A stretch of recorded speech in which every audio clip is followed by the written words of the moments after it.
Comenzamos hoy nuestro estudio en el libro de los Jueces.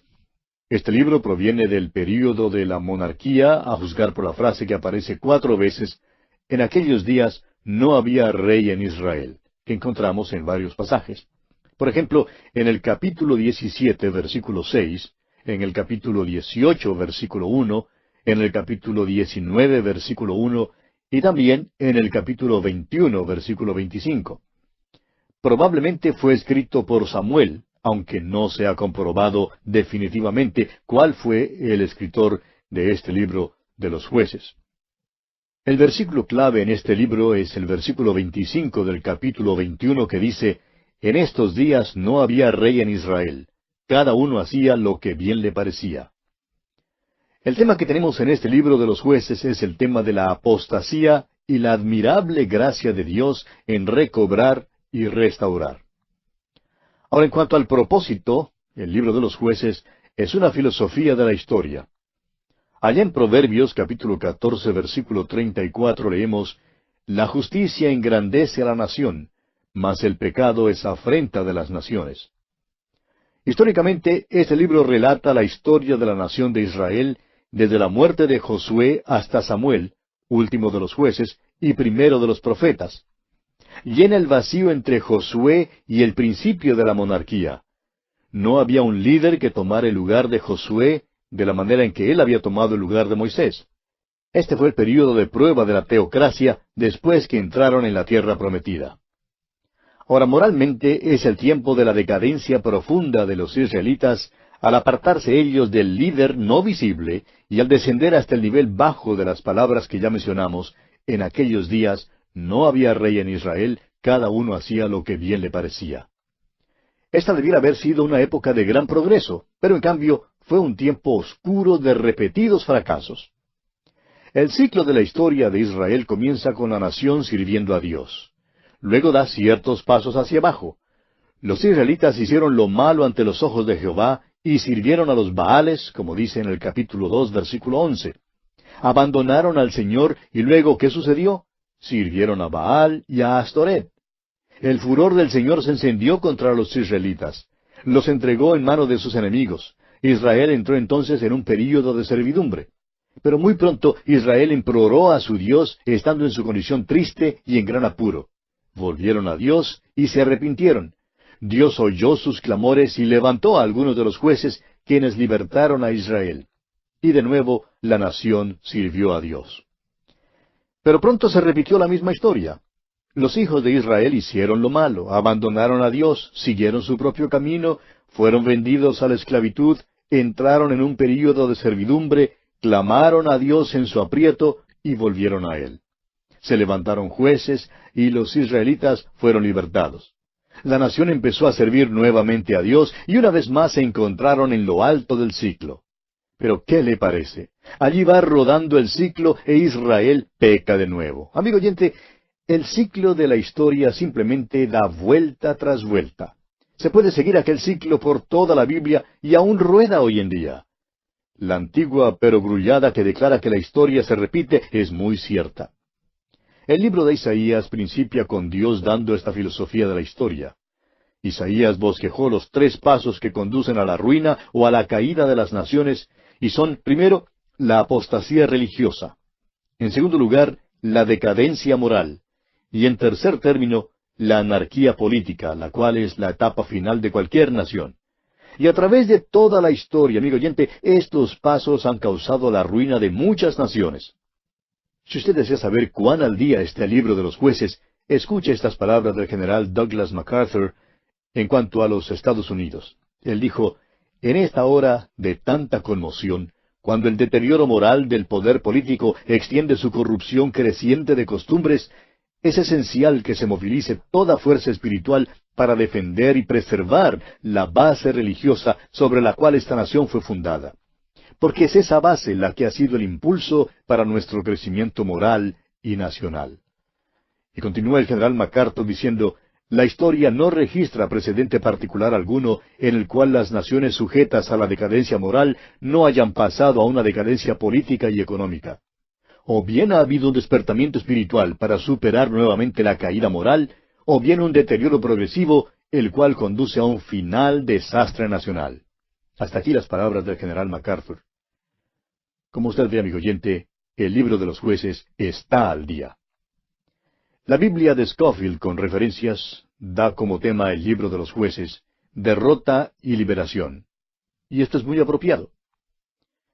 Sin embargo, hay otro aspecto en el cual este libro pone énfasis y es la desilusión. Los israelitas entraron en la tierra prometida con grandes aspiraciones y expectativas exuberantes. Es de esperar que estos, que fueron librados de Egipto, guiados por el desierto, traídos a la tierra con tal demostración de poder y dirección de Dios, lograran un alto nivel de vida y una victoria en la tierra prometida. Pero no sucedió así, amigo oyente. Fracasaron en forma estruendosa y sufrieron miserablemente con una derrota tras otra. Dios constituyó a jueces para libertar a su pueblo cuando apostató y clamó a Jehová en su miseria. Estos jueces gobernaron entre el tiempo de Josué y Samuel. El libro toma su nombre de estos hombres a quienes Dios levantó. Los jueces ejercieron su ministerio en su mayor parte en un área local y limitada. Todos los jueces eran en sí limitados en sus capacidades. El hecho es que cada uno tenía algún defecto y sufría de alguna inhabilidad que no le era un impedimento, sino que llegó a ser un elemento positivo de buen éxito bajo la soberana dirección de Dios. Ninguno de ellos era líder nacional que llamara la atención a toda la nación, como habían llamado la atención Moisés y Josué. El relato no es continuo, sino más bien irregular acerca de un juez local en una parte limitada de la nación. Bien, y después de esta mirada panorámica al libro de los jueces, comencemos con el capítulo 1. El capítulo 1 nos presenta los hechos de Judá y Simeón, la justa recompensa de Adoni-Besec, la toma de Jerusalén y Hebrón. Otoniel recibe a Axa, los hechos de Benjamín y los hechos de José y de las otras tribus. Los capítulos 1 y 2 de este libro de los jueces nos dan una introducción a la época de los jueces. Se hace mención de 9 de las 12 tribus y su fracaso al no ganar una victoria completa en expulsar al enemigo. Las 3 tribus no mencionadas son Rubén, Isaacar y Gad. Y llegamos a la conclusión de que ellos fracasaron de la misma manera. Cada tribu enfrentó a un enemigo particular. La nación entera nunca combatió a un solo enemigo. La debilidad de las tribus se revela en el versículo 3, donde Judá pidió a Simeón que le ayudara en su situación local. Veamos en primer lugar la condición de Israel después de la muerte de Josué. Leamos el primer versículo de este capítulo 1 de los jueces. Aconteció después de la muerte de Josué, que los hijos de Israel consultaron a Jehová diciendo, ¿quién de nosotros subirá primero a pelear contra los cananeos? La debilidad de las tribus se revela en la palabra subirá. Preguntaron al Señor lo que debían hacer y quién subiría por ellos contra los cananeos. Los cananeos estaban bien atrincherados en la tierra debido a que los israelitas no los habían expulsado. Constituyeron un pesar y un dolor para Israel durante los reinos de Saúl y David. Ahora el versículo 2 dice, y Jehová respondió, Judá subirá, he aquí que yo he entregado la tierra en sus manos.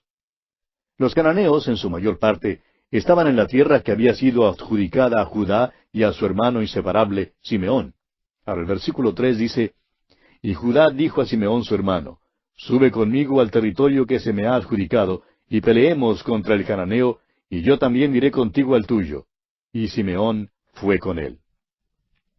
Ahora, a primera vista, esto parece ser un buen indicio de colaboración entre Judá y Simeón, y lo fue. Pero también fue un indicio de debilidad en la tribu de Judá pedir ayuda a otra tribu para expulsar a los cananeos de su porción particular de tierra. Debían haberlo hecho ellos mismos. Ahora, como resultado, los cananeos nunca fueron completamente expulsados de aquella tierra. Leamos ahora el versículo 4. Y subió Judá, y Jehová entregó en sus manos al cananeo y al fereceo, e hirieron de ellos en Besec a 10,000 hombres.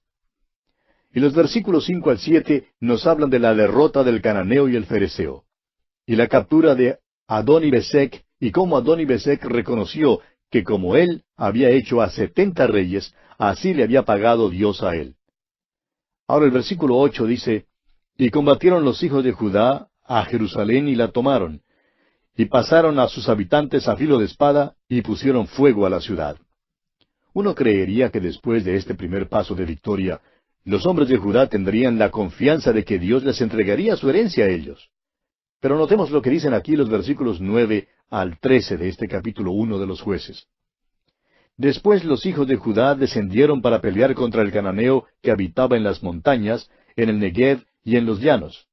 Y marchó Judá contra el cananeo que habitaba en Hebrón, la cual se llamaba antes Kiriat Arba. E hirieron a Sesai, a Aimán y a Talmai. De allí fue a los que habitaban en Debir, que antes se llamaba Kiriat Sefer. Y dijo Caleb: El que atacare a Kiriat Sefer y la tomare, yo le daré a Acsa, mi hija, por mujer. Y la tomó Otoniel, hijo de Cenaz, hermano menor de Caleb, y él le dio a Acsa, su hija, por mujer. Los israelitas primero tomaron la región montañosa. Las colinas al pie de la montaña que quedaban entre la región montañosa y la costa fueron el lugar de guerra continua entre Israel y los cananeos. Cuando los israelitas se establecieron en la tierra prometida, estaban sujetos a la influencia y las tentaciones de la religión cananea. Era una religión degradante y muchas veces a los israelitas se les olvidó su pacto con Dios en el monte Sinaí. Cayeron en la idolatría y en la apostasía y fueron derrotados muchas veces. Ahora Caleb y algunos soldados de la tribu de Judá atacaron la ciudad de Hebrón y tuvieron éxito en tomarla. De Hebrón subieron contra los habitantes de Debir. La ciudad de Debir una vez se llamaba Kiriat Sefer, que significa ciudad del libro. A quien quiera que tomara esta ciudad le fue prometida una recompensa, y en este caso fue Acsa, la hija de Caleb. Ahora Otoniel puede ser o el sobrino de Caleb o su hermano menor, pero su matrimonio con Acsa le colocó también en la posición de yerno. Sin duda fue escogido como juez debido a su parentesco con Caleb. Y tenemos aquí este asunto del nepotismo, es decir, el poder está en la familia. El nepotismo era muy reinante aún en aquel entonces. Caleb era un hombre prominente y muy conocido. Fue uno de los 2 hombres que salieron de Egipto y entró en la tierra prometida. Usted recordará que junto con Josué sirvió como espía para reconocer la tierra y regresó con un informe favorable. Y era tan conocido como Josué mismo. Otoniel, pues, era el yerno de Caleb. Ahora, si Otoniel hubiera sido algún otro hombre, probablemente nunca habría llegado a ser juez. Y muchos hombres hoy en día tienen puestos de prominencia no por su habilidad o su capacidad, sino debido a cierto parentesco o circunstancia. Napoleón, por ejemplo, se llamó un hombre del destino. Nació durante cierta hora de la historia y dentro de cierto conjunto de circunstancias. Llegó a ser prominente a causa del tiempo en el cual nació. Si hubiera vivido hace 50 años, nadie jamás le habría conocido. Así sucedió con Otoniel. Consideremos ahora las victorias incompletas de Benjamín y Manasés. 9 de las 12 tribus que son mencionadas en este capítulo se citan con respecto a fracaso. Hemos mirado ya las tribus de Judá y Simeón, y ahora vamos a considerar las de Benjamín y de Manasés. El fracaso es algo que persistía en cada una de las tribus. Leamos el versículo 21 de este capítulo 1 de Jueces, y luego pasaremos al versículo 27 y leeremos hasta el versículo 30. El versículo 21 de este capítulo 1 de Josué dice: Mas al Jebuseo que habitaba en Jerusalén no lo arrojaron los hijos de Benjamín, y el Jebuseo habitó con los hijos de Benjamín en Jerusalén hasta hoy. Es decir, hasta el día en que fue escrito el libro de los Jueces. Pasando ahora al versículo 27, leamos hasta el versículo 30. Tampoco Manasés arrojó a los de Bet-Seán, ni a los de sus aldeas, ni a los de Taanac y sus aldeas, ni a los de Dor y sus aldeas, ni a los habitantes de Ibleam y sus aldeas, ni a los que habitan en Megiddo y en sus aldeas, y el cananeo persistía en habitar en aquella tierra. Pero cuando Israel se sintió fuerte, hizo al cananeo tributario, mas no lo arrojó. Tampoco Efraín arrojó al cananeo que habitaba en Geser, sino que habitó el cananeo en medio de ellos en Geser. Tampoco Zabulón arrojó a los que habitaban en Quitrón, ni a los que habitaban en Naalal, sino que el cananeo habitó en medio de él, y le fue tributario. Este es Israel en la tierra prometida, amigo oyente. Dios les había dado la tierra, pero a ninguna de las tribus le fue posible tomar posesión de su herencia. ¡Qué tragedia! Y llegamos ahora al capítulo 2. En este capítulo, un ángel reprocha al pueblo en Boquim. Tenemos también la perversidad de la nueva generación, el furor y la misericordia de Dios. Y los cananeos son dejados en la tierra para probar a Israel. El capítulo 2 es un informe sobre la triste condición del pueblo, la cual requirió que se levantaran los jueces para libertarlos. Este capítulo bosqueja todo el libro y la filosofía de Dios en la historia humana. Las palabras para juez, juicio y juzgado se emplean 22 veces. Las palabras lo malo aparecen 14 veces. El pueblo hizo lo malo y Dios levantó jueces, como lo vemos en los versículos 11 y 16. El pueblo hizo lo malo porque no obedeció a Dios, según los versículos 2 y 17. No obedeció porque no creyó a Dios, según el versículo 20. Y el ciclo histórico que el pueblo seguía se da en los versículos 11 hasta el 16. Consideremos, pues, en primer lugar, que los hijos de Israel son reprochados a causa de su desobediencia. Leamos los primeros 3 versículos de este capítulo 2 de Jueces. El ángel de Jehová subió de Gilgal a Boquim y dijo, Yo os saqué de Egipto y os introduje en la tierra de la cual había jurado a vuestros padres, diciendo, No invalidaré jamás mi pacto con vosotros, con tal que vosotros no hagáis pacto con los moradores de esta tierra, cuyos altares habéis de derribar, mas vosotros no habéis atendido a mi voz. ¿Por qué habéis hecho esto? Por tanto, yo también digo, no los echaré de delante de vosotros, sino que serán azotes para vuestros costados, y sus dioses os serán tropezadero. Creemos que el ángel de Jehová no es ningún otro que el Cristo preencarnado. Dios apareció en una forma que podía ser percibida por los sentidos humanos. Siempre había suplido las necesidades de su pueblo, y sin embargo ellos no habían obedecido su voz. Dios había sido fiel a su pacto, pero Israel no había sido fiel. Este es el principio del ciclo de la historia de Israel. Israel pasaba de servir a Dios a alejarse de Él, a abandonarlo. Se levantaban entonces los jueces, e Israel volvía una vez más a Dios. Ahora el versículo 16 nos dice que Dios levanta a los jueces. Leamos este versículo. Y Jehová levantó jueces que los librasen de mano de los que les despojaban. Y usted puede ver en los versículos siguientes, hasta el final de este capítulo 2, que el ciclo se repite. Después de que los hijos de Israel hacían lo malo, abandonaban a Dios. Seguían su propio camino y eran castigados. Dios contestaba las oraciones de su pueblo, levantando jueces para librarlos. Es decir, que cada vez que la nación de Israel tocaba fondo, Dios la levantaba mediante algún juez. Pero a la muerte de ese juez, ellos volvían atrás, decaían y se alejaban de Dios, y el ciclo se repetía una vez más, como ya hemos mencionado. Llegamos ahora al capítulo 3. En este capítulo 3 vemos que las otras naciones son dejadas en la tierra prometida para probar a Israel. Debido a su contacto con ellas, los israelitas cometen idolatría. Otoniel liberta a los israelitas de Cusán Risataim. Ahod los liberta de Eglón y Samgar los liberta de los filisteos. Los israelitas se casaron con los cananeos, con los heteos, los amorreos, los fereceos, heveos y jebuseos, entre los cuales vivían. Israel hizo lo malo, se olvidó de Dios y sirvió a los Baales. Y Dios, por su parte, los entregó a la esclavitud. Ahora Otoniel, el primer juez, fue levantado para librarlos.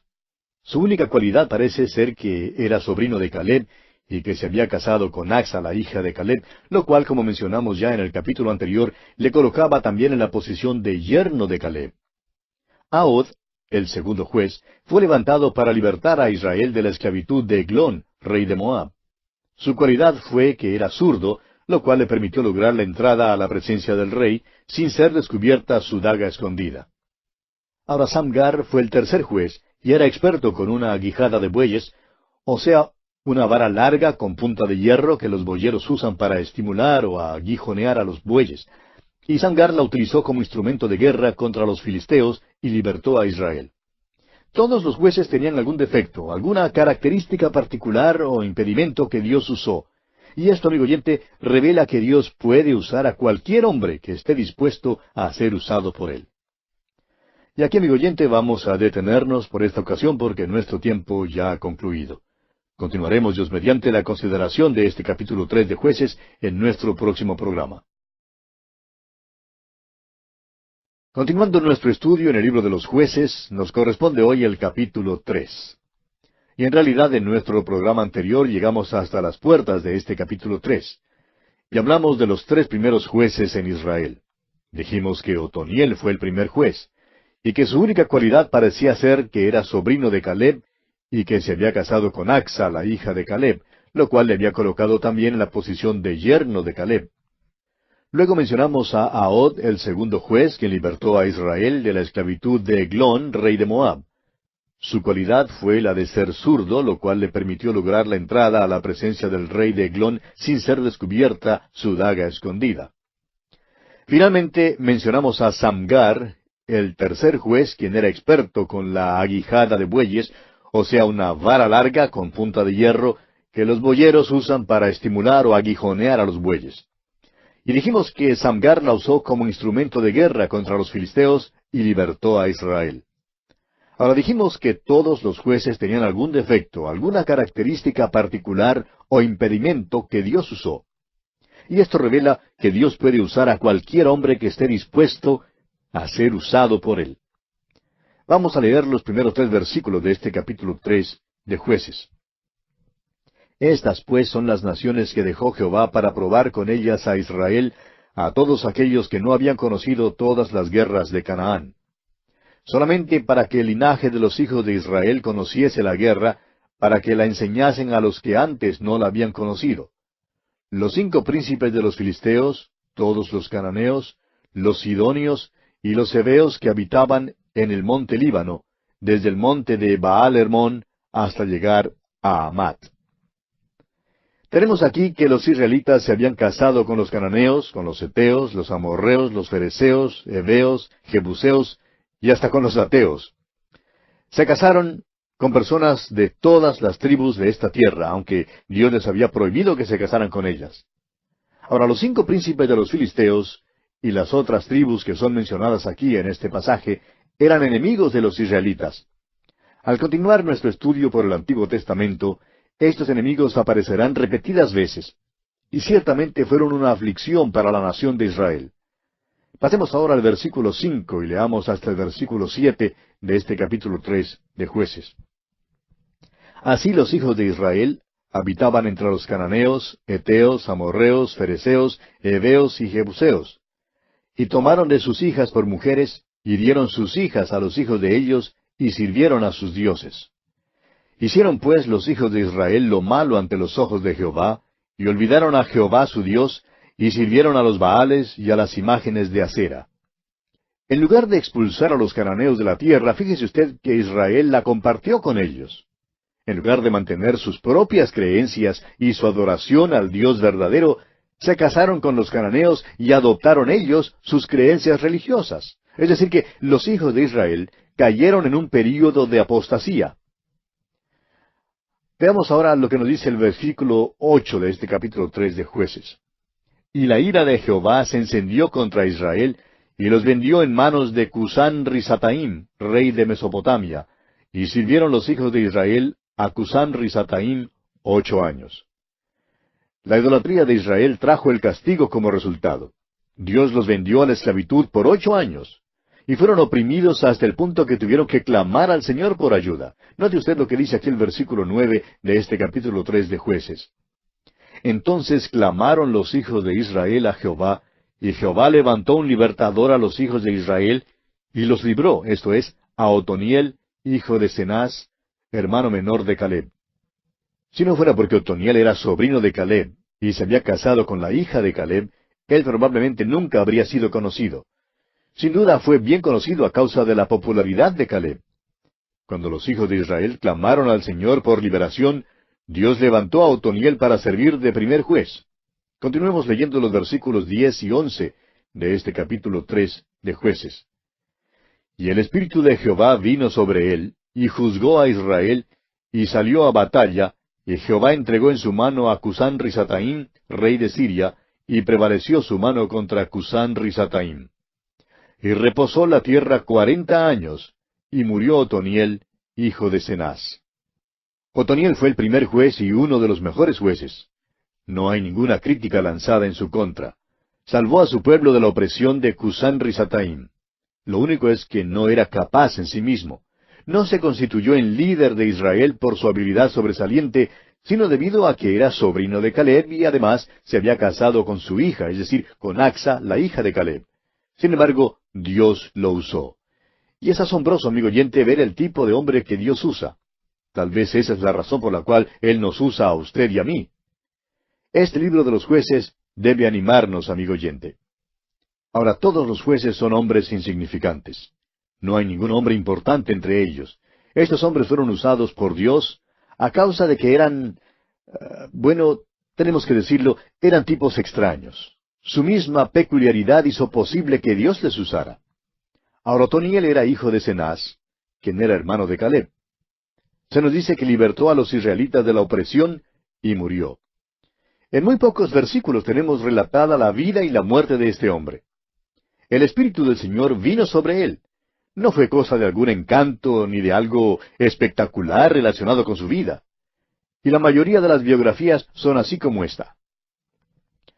Hace años, un hombre que había escrito muchas buenas biografías de algunos líderes cristianos del pasado, estaba escribiendo un libro acerca de un líder cristiano de la actualidad. Y al preguntársele cómo le iba en su trabajo, dijo que tenía dificultad en evitar que la primera página tocara la última. Aparte del nacimiento y la muerte del hombre, había muy poco que decir en cuanto a él. Y creemos que muchas lápidas en las tumbas expresan con exactitud este pensamiento cuando se lee, aquí descansa fulano de tal, nació en tal año y murió en tal año. Y esa es la historia de Otoniel. Otoniel era un hombre común y corriente, pero Dios vino sobre su vida y la hizo ilustre y sobresaliente. Su único mérito para la grandeza humana fue el ser pariente de Caleb. De amigo oyente, Dios también puede tocar nuestras vidas comunes y corrientes y hacer que sean dignas de mención. Consideremos ahora el segundo juez, Ahod. Leamos el versículo 12 de este capítulo 3 de Jueces. Volvieron los hijos de Israel a hacer lo malo ante los ojos de Jehová. Y Jehová fortaleció a Eglón, rey de Moab, contra Israel, por cuanto habían hecho lo malo ante los ojos de Jehová. Aquí va rodando otra vez el ciclo de la historia de Israel. Los israelitas sirvieron a Dios, y luego volvieron las espaldas a Dios e hicieron lo malo delante de Él. Leamos ahora el versículo 13.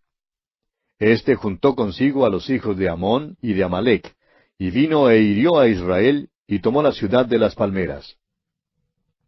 Cuando los israelitas iban en dirección opuesta a la voluntad de Dios, Él los entregaba a la servidumbre. ¿Y luego qué les pasó? Versículos 14 y 15 de Jueces capítulo 3 dicen, y sirvieron los hijos de Israel a Eglón, rey de los Moabitas, 18 años. Y clamaron los hijos de Israel a Jehová, y Jehová les levantó un libertador, a Ahod, hijo de Gera, benjamita, el cual era zurdo. Y los hijos de Israel enviaron con él un presente a Eglón, rey de Moab. Aquí van de nuevo, el ciclo está girando. Israel clamó al Señor y él levantó a otro libertador. ¿Quién fue? Fue Ahod, hijo de Gera, benjamita, un hombre zurdo. ¿Cómo le parece, amigo oyente? Lo único que este hombre tuvo a su favor es que era zurdo. ¿Cómo le parece? Era zurdo. Bien podría ser un buen lanzador en uno de los equipos de béisbol de las ligas mayores hoy en día. Pero en aquel entonces, amigo oyente, no tenían los equipos de las ligas mayores, ni tampoco los de las ligas menores. Continuemos pues leyendo los versículos 16 al 23 de este capítulo 3 de Jueces. Y Ahod se había hecho un puñal de 2 filos, de 1 codo de largo, y se lo ciñó debajo de sus vestidos a su lado derecho. Y entregó el presente a Eglón, rey de Moab, y era Eglón hombre muy grueso. Y luego que hubo entregado el presente, despidió a la gente que lo había traído. Mas él se volvió desde los ídolos que están en Gilgal, y dijo, Rey, una palabra secreta tengo que decirte. Él entonces dijo, Calla. Y salieron de delante de él todos los que con él estaban. Y se le acercó a Ahod, estando él sentado solo en su sala de verano. Y Ahod dijo, Tengo palabra de Dios para ti. Él entonces se levantó de la silla. Entonces alargó a Ahod su mano izquierda, y tomó el puñal de su lado derecho, y se lo metió por el vientre, de tal manera que la empuñadura entró también tras la hoja, y la gordura cubrió la hoja, porque no sacó el puñal de su vientre, y salió el estiércol. Y salió Ahod al corredor, y cerró tras sí las puertas de la sala, y las aseguró con el cerrojo. Lo que tuvo lugar aquí es algo muy crudo, muy brutal, y no tenemos en realidad ninguna explicación para esto. El acto que realizó Ahod no tiene nada de heroico ni romántico. Su nombre significa pelo rojo, y él era zurdo. llevó un regalo a Eglón, rey de Moab.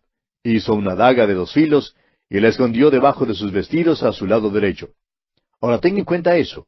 Era zurdo y tendría que alargar la mano a su lado derecho para sacar la daga. En aquel entonces, ¿sabe usted? Casi todo el mundo usaba la mano derecha y les revisaban el lado izquierdo para ver si llevaba arma o no. La policía secreta del rey le buscó el arma a Od al lado opuesto al que debió haber buscado.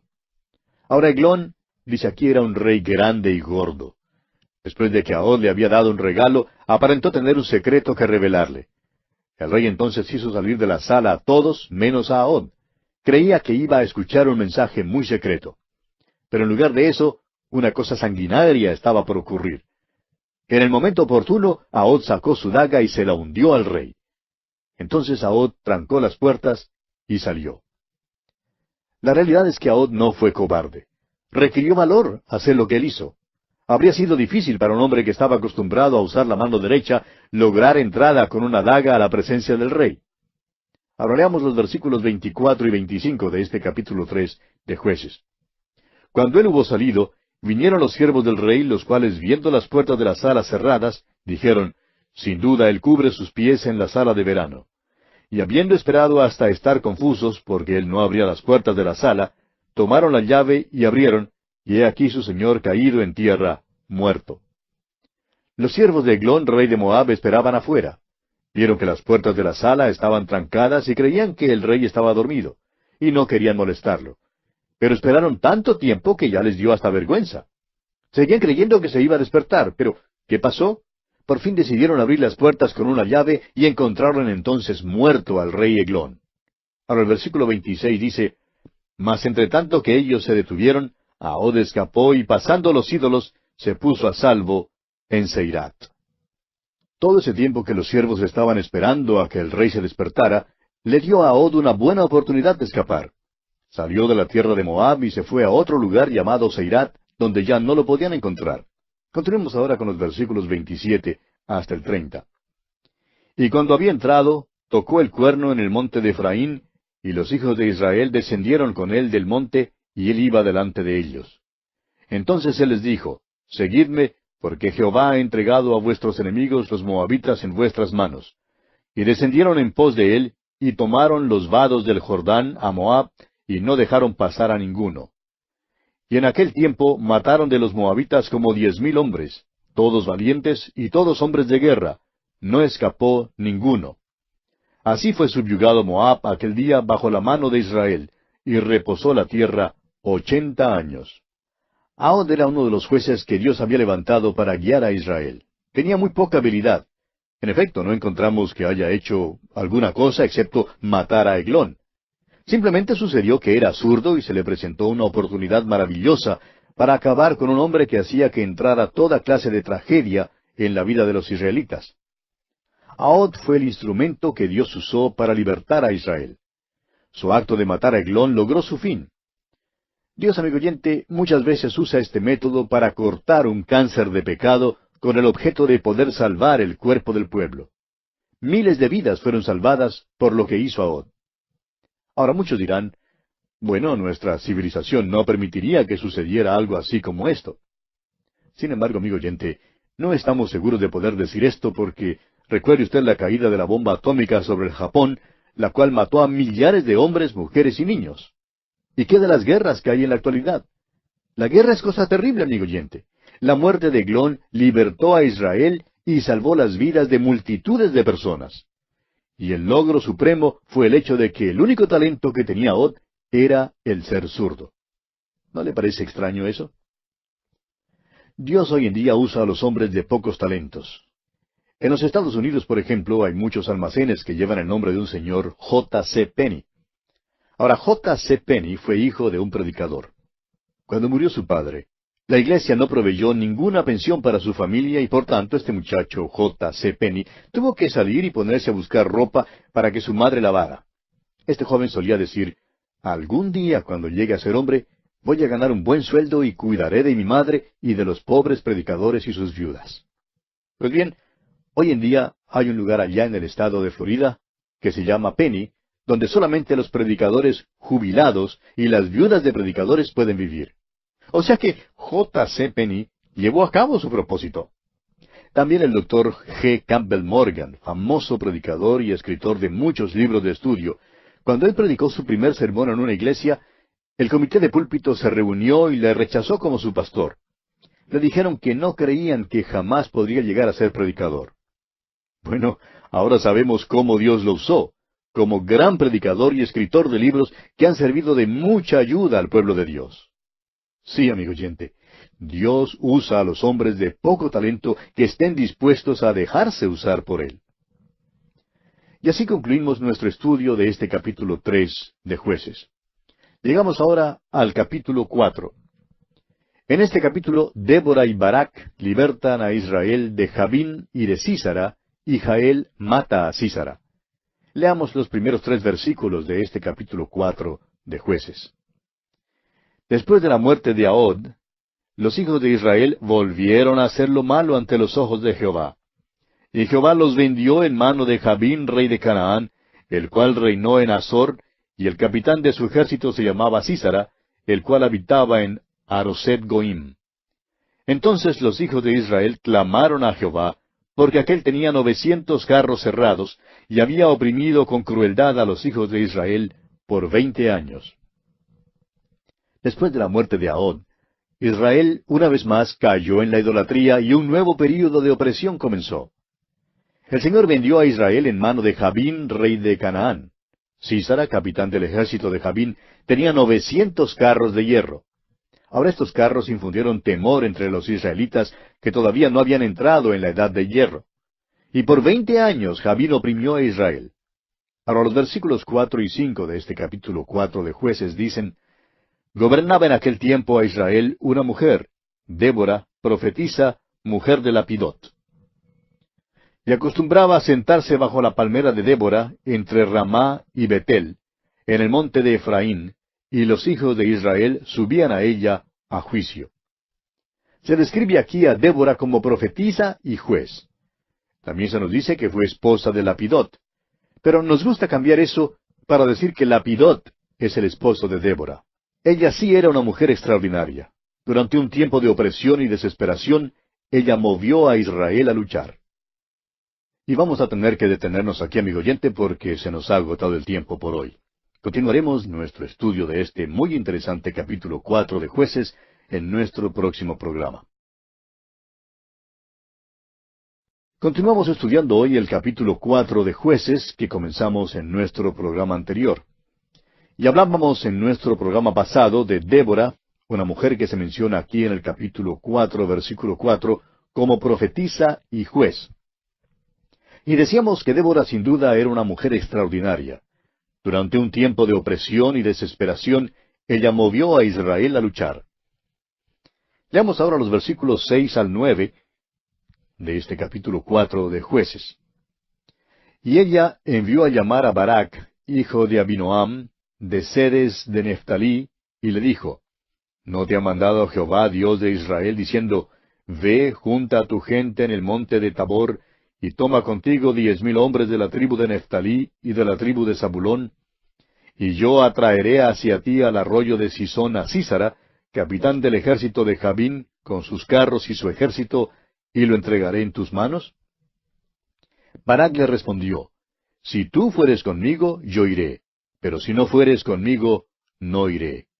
Ella dijo: Iré contigo, mas no será tuya la gloria de la jornada que emprendes, porque en mano de mujer venderá Jehová a Sísara. Y levantándose Débora, fue con Barak a Ceres. Si alguna vez existió un general que fuera una persona miedosa, ese fue Barak.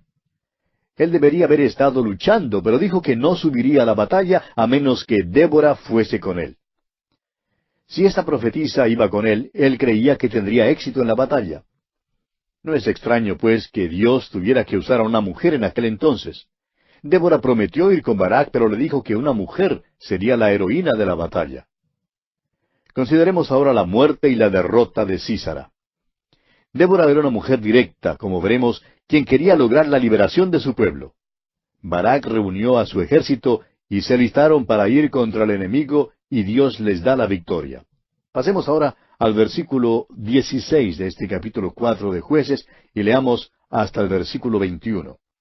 Mas Barak siguió los carros y el ejército hasta Aroset Goim, y todo el ejército de Sísara cayó a filo de espada hasta no quedar ni uno. Y Sísara huyó a pie a la tienda de Jael, mujer de Eber-Seneo, porque había paz entre Jabín, rey de Azor, y la casa de Eber-Seneo. Y saliendo Jael a recibir a Sísara, le dijo, Ven, señor mío, ven a mí, no tengas temor. Y él vino a ella a la tienda, y ella le cubrió con una manta. Y él le dijo, Te ruego me des de beber un poco de agua, pues tengo sed. Y ella abrió un odre de leche, y le dio de beber, y le volvió a cubrir. Y él le dijo, Estate a la puerta de la tienda, y si alguien viniere y te preguntare diciendo, ¿hay aquí alguno?, tú responderás que no.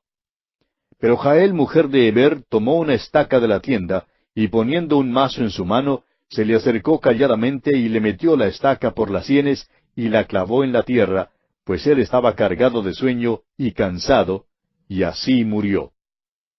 Ya que todo su ejército había sido destruido, el deseo principal de Sísara fue salvarse a sí mismo. Al parecer los cananeos no habían molestado a los eneos, y Sísara creía que estaría seguro entre esta gente.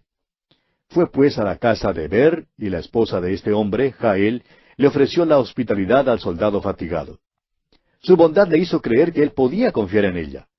Cuando se durmió, ella tomó una estaca de la tienda y un mazo, y lo mató, amigo oyente. Acabó con él. Ahora, desde el punto de vista de los hijos de Israel, ella era heroína por haber dado muerte a Sísara. De modo que aquí tenemos a dos mujeres extraordinarias, a Débora y a Jael. Ahora note usted lo que dice aquí el versículo 23 de este capítulo 4 de Jueces. Así abatió Dios aquel día a Jabín, rey de Canaán, delante de los hijos de Israel. Note usted que fue Dios quien abatió a Jabín, rey de los cananeos. Y así es siempre, amigo oyente. Es Dios quien obtiene la victoria. Y finaliza este capítulo 4 diciendo aquí en el versículo 24, Y la mano de los hijos de Israel fue endureciéndose más y más contra Jabín, rey de Canaán, hasta que lo destruyeron. Cuando Dios da una victoria, amigo oyente, da una victoria total y una liberación completa. Y pasamos ahora al capítulo 5. En este capítulo tenemos el cántico de Débora y Barak. En el capítulo 4 del libro de los Jueces vimos el incidente acerca de Débora. Usted recordará que eran días desconsoladores y oscuros. El hecho es que había desconsuelo en toda esa tierra. El incidente tocante a Débora, Barak y Jael tuvo lugar en la parte norteña de Israel. Débora era profetisa de Dios y se sentaba bajo la palmera de su mismo nombre.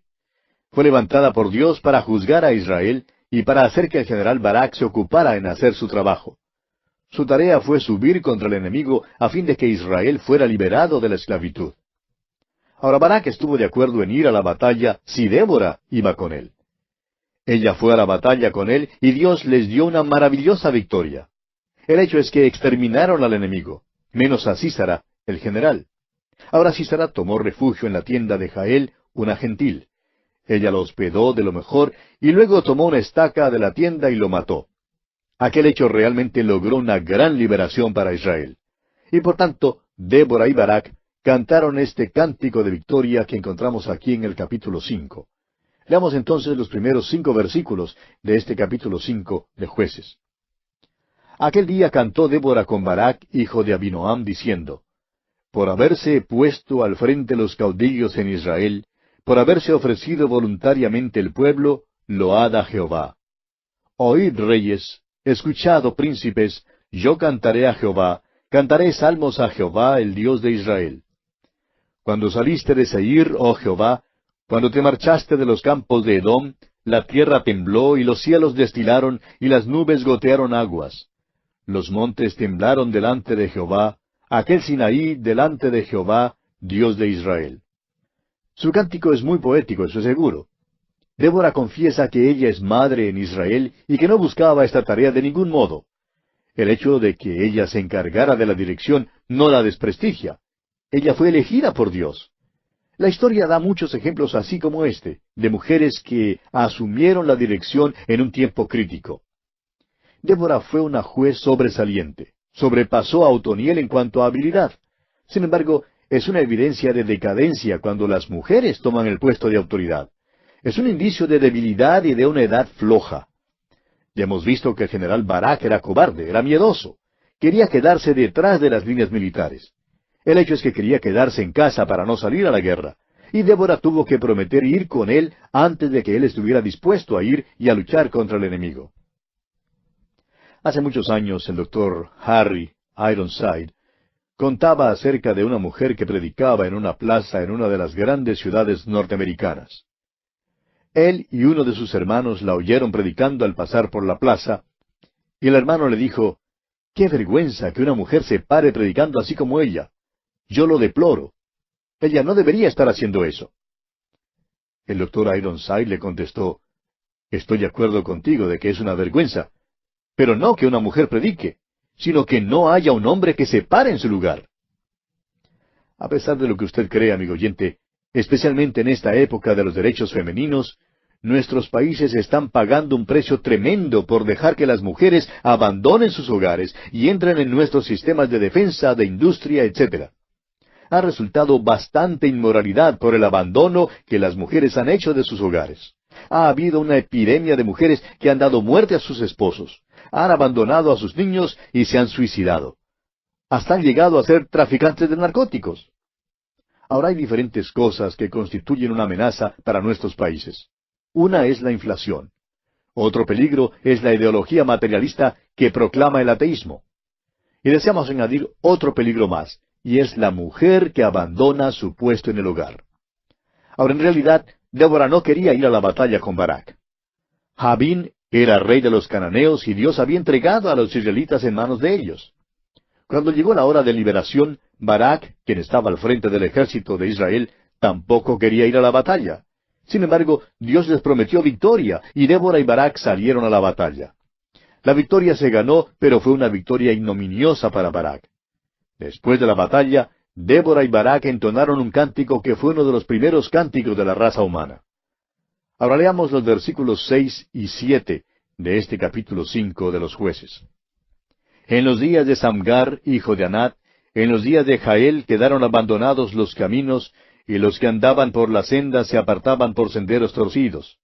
Las aldeas quedaron abandonadas en Israel, habían decaído, hasta que yo, Débora, me levanté como madre en Israel.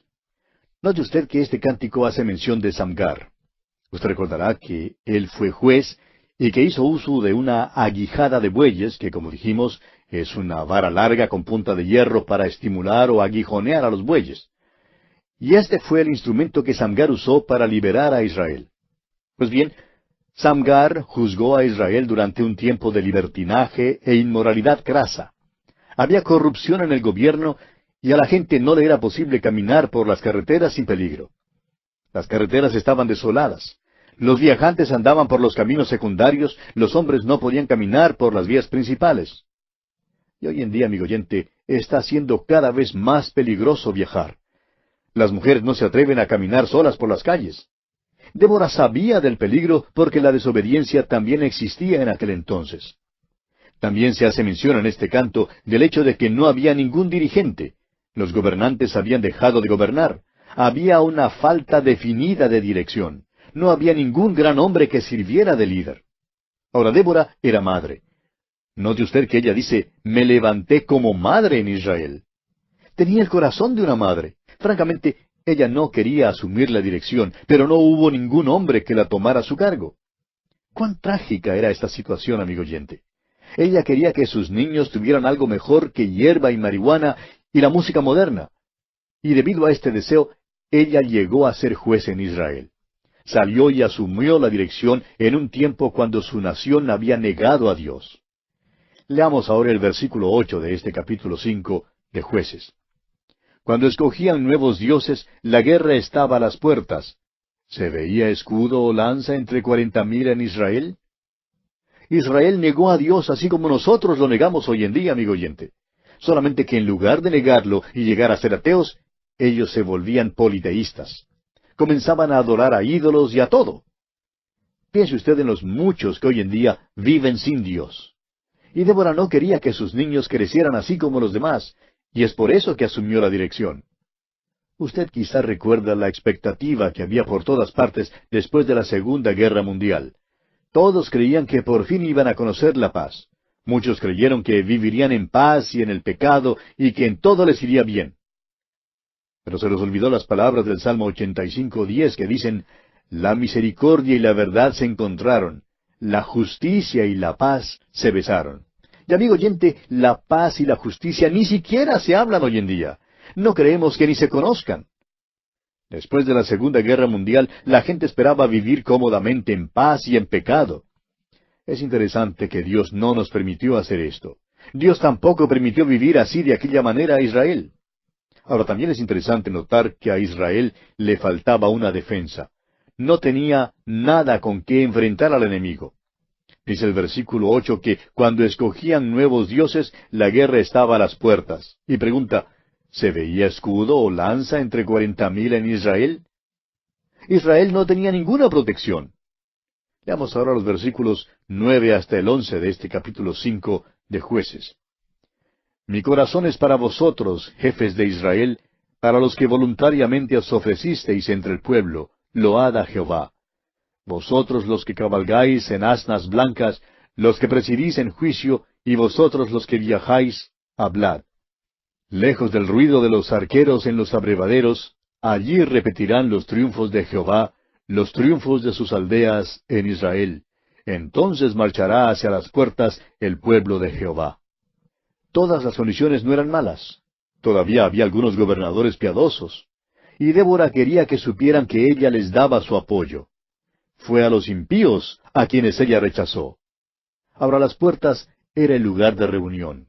El pueblo se iba a reunir y es allí donde lo harían. Pero en lugar de hablar en cuanto al sexo, la paz, el amor y los temas corrientes del día, así como habían hecho en el pasado, iban a hablar acerca de las obras poderosas de Dios. Y los versículos 12 y 13 dicen, Despierta, despierta, Débora, despierta, despierta, entona cántico.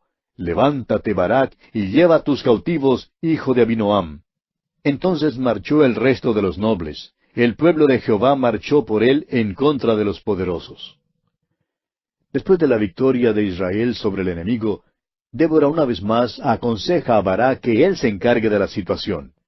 Pero él no asume la dirección y ella tiene que seguir como líder. Ella descubrió que le era posible marchar en contra de los poderosos. Leamos los versículos 14 al 16 de este capítulo 5 de los Jueces. De Efraín vinieron los radicados en Amalec, en pos de ti, Benjamín, entre tus pueblos. De Maquir descendieron príncipes, y de Zabulón los que tenían vara de mando. Caudillos también de Isaacar fueron con Débora. Y como Barak, también Isaacar se precipitó a pie en el valle. Entre las familias de Rubén hubo grandes resoluciones del corazón. ¿Por qué te quedaste entre los rediles para oír los balidos de los rebaños? Entre las familias de Rubén hubo grandes propósitos del corazón. Ahora note usted que algunas de las tribus ayudaron a Débora y a Barak, mientras que otras no les ayudaron. Una de las tribus que no los ayudó fue la tribu de Rubén. No enviaron ningún refuerzo a la batalla. No estaban allí para dar apoyo cuando lo necesitaban tanto. Eran vecinos y estaban muy cerca, pero no hicieron nada. Creían que debían quedarse con sus rediles y al parecer no quisieron encargar el cuidado de sus animales a otros. Se portaron como si no hubiera ninguna batalla. Hicieron como hacen hoy en día algunos jóvenes, quemaron sus tarjetas de reclutamiento y no salieron a la batalla. Y se nos dice en el versículo 15 que entre las familias de Rubén hubo grandes resoluciones de corazón. En cambio, la tribu de Isaacar fue con Débora y Barak. Ahora el versículo 17 dice, Galaad se quedó al otro lado del Jordán, y Dan, ¿por qué se estuvo junto a las naves? Se mantuvo a ser a la ribera del mar, y se quedó en sus puertos. Galaad y Dan se ocupaban en el comercio, y no quisieron ir a la batalla. Aser se mantuvo a la orilla del mar. La naturaleza humana, amigo oyente, nunca cambia. Ya hemos pasado por 2 guerras mundiales, y muchos de nuestros hombres participaron en esas guerras. Otros están participando hoy en muchas de las guerras en diversos puntos del globo. Pero nos hemos dado cuenta que hay muchos que debían haber ayudado y que deben estar ayudando, pero que se han ocupado de sus negocios y no han ayudado nada. Ahora estos jóvenes que han quemado sus tarjetas de reclutamiento nos hacen pensar en los muchos jóvenes buenos, que algunos de ellos son creyentes y que han ido a las líneas principales de batalla y han dado sus vidas por su país. Y nos sentimos así como Débora, porque hay grandes propósitos del corazón. Durante el tiempo de Débora, y aún hoy en día, muchos han traicionado a su país, pues no debían haber hecho eso. Veamos ahora los versículos 18 al 20 de este capítulo 5 de los Jueces. El pueblo de Zabulón expuso su vida a la muerte, y Neftalí en las alturas del campo. Vinieron reyes y pelearon. Entonces pelearon los reyes de Canaán en Taanac, junto a las aguas de Megiddo, mas no llevaron ganancia alguna de dinero. Desde los cielos pelearon las estrellas, desde sus órbitas pelearon contra Sísara. Dos tribus, Zabulón y Neftalí, lucharon en la batalla con Débora y Barak. Luego el versículo 19 nos dice que Israel tenía algunos aliados, los cuales antes eran enemigos. Ayudaron en las aguas de Megiddo, las cuales quedaron cerca al lugar que algún día será Armagedón. Por último, en el versículo 20, nos enteramos de que Dios también luchó contra los enemigos de Israel. Y aquí vamos a detenernos, amigo oyente, porque nuestro tiempo ya ha concluido. Continuaremos, Dios mediante, estudiando este capítulo 5 de los Jueces en nuestro próximo programa. Continuamos hoy nuestro estudio en el capítulo 5 de los Jueces. Y vamos a comenzar leyendo los versículos 21 al 23 de este capítulo 5 de Jueces, donde continúa el cántico de Débora y de Barak. Dice así: Los barrió el torrente de Sisón, el antiguo torrente, el torrente de Sisón. Marcha, oh alma mía, con poder. Entonces resonaron los cascos de los caballos por el galopar de sus valientes. Maldecid a Meroz, dijo el ángel de Jehová, maldecid severamente a sus moradores, porque no vinieron al socorro de Jehová contra los fuertes. El versículo 23 es un versículo extraño, y francamente no sé quién es Meroz. Sin embargo, hay una cosa que sí sé con toda certeza, y es que yo no querría ser Meroz ni habitante de la ciudad de Meroz. No vinieron al socorro del Señor y por tanto fueron maldecidos. Hay muchos hoy en día que no vienen al socorro del Señor. Eso es algo que debemos notar. Continuemos ahora con el versículo 24 de este capítulo 5 de Jueces. Bendita sea entre las mujeres Jael, mujer de Eber-Seneo, sobre las mujeres bendita sea en la tienda. A pesar de su hecho tan brutal, Jael fue la heroína de su tiempo. Ahora Dios no aprueba tal hecho. Pero este era tiempo de guerra y de las consecuencias de la guerra. Por todos lados quedó el holocausto de la batalla, los cuerpos muertos y el fruto de la guerra. Las almas de los hombres se ennegrecieron y fueron marcadas con cicatrices. El follaje de la civilización fue quitado cual capa exterior. Enmarañado y nudoso, el tronco del barbarismo se revela. Lo que hizo Jael fue cosa terrible, pero tuvo que hacerse. Las mujeres han sido más finas que los hombres. Nunca sabemos por qué ellas lloran así como lloran, pero hay algo fino que ha desaparecido de la vida hoy en día, y creemos que se trata del sexo femenino. Usted habrá notado que las mujeres lloran en los funerales. Parece cosa natural, ¿verdad? Lloran en las bodas también. Quizás sepan demasiado, no sabemos, pero lloran bastante. Pero una cosa sí sabemos, y es que en este cántico se revela el corazón de una madre. Ella se acuerda de que Sísara, aunque fue enemigo, tenía una madre. Y aunque fue muerto así de esta manera brutal, alaba a Jael por lo que ella hizo. Pasemos ahora al versículo 28 y leamos hasta el versículo 30 de este capítulo 5 de Jueces. La madre de Sísara se asoma a la ventana y por entre las celosías a voces dice: ¿Por qué tarda su carro en venir? ¿Por qué las ruedas de sus carros se detienen? Las más avisadas de sus damas le respondían, y aun ella se respondía a sí misma: ¿No han hallado botín y lo están repartiendo? A cada uno una doncella o dos. Las vestiduras de colores para Sísara, las vestiduras bordadas de colores, la ropa de color bordada de ambos lados, para los jefes de los que tomaron el botín. La madre de Sísara sabía en su corazón lo que había sucedido. Ella sabía que él había sido muerto. Había creído que volvería a casa, pero nunca llegó. Aún en este caso, el corazón de Débora se compadeció de esta mujer porque era madre. Ahora el versículo 31, versículo final de este capítulo 5 de Jueces, dice, Así perezcan todos tus enemigos, oh Jehová, mas los que te aman sean como el sol cuando sale en su fuerza. Y la tierra reposó 40 años. Ha habido madres en el pasado que han superado obstáculos en tiempos malos como los tiempos en que Débora vivía. Lea usted la historia de Agustín, por ejemplo. Él tenía una madre maravillosa. Se llamaba Mónica y oraba mucho por él. Agustín era un pervertido profesor de universidad. Por fin llegó a los pies de Jesucristo. Tenemos también a Susana Wesley, quien oraba por sus 2 hijos. Es posible que usted haya oído hablar de ellos. Sus nombres son Juan y Carlos Wesley. Ahora no estamos hablando en cuanto a la adoración del sexo femenino, ni de la maternidad, amigo oyente. Pero sí queremos decir que estamos alejándonos mucho del concepto de Dios tocante a esto. ¿Qué descripción hallamos aquí en este canto de Débora? Míralo con atención. Y así finalizamos nuestro estudio del capítulo 5 de los Jueces. Llegamos ahora al capítulo 6. En este capítulo, los israelitas, a causa de su pecado, son oprimidos por Madián. Un ángel envía a Gedeón para librarlos. La ofrenda de Gedeón es consumida por el fuego. Gedeón destruye el altar de Baal y por último tenemos las señales de Gedeón. Gedeón es el siguiente juez. Es llamado a ser juez en el capítulo 6. Y el capítulo 7 cuenta cuán poderosamente Dios lo usó. Él es uno de los jueces más interesantes. Nos hallaríamos quizá entre muy pocos si dijéramos que fue el juez más sobresaliente de todos, porque Débora en realidad fue mucho más sobresaliente. En realidad, ninguno de los jueces fue prominente. Siempre había algo que les hizo extraños o raros, más bien que distinguidos.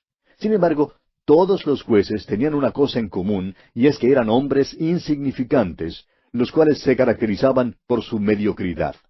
Eran hombres comunes y extraños. Cada uno fue insignificante, insuficiente e inadecuado.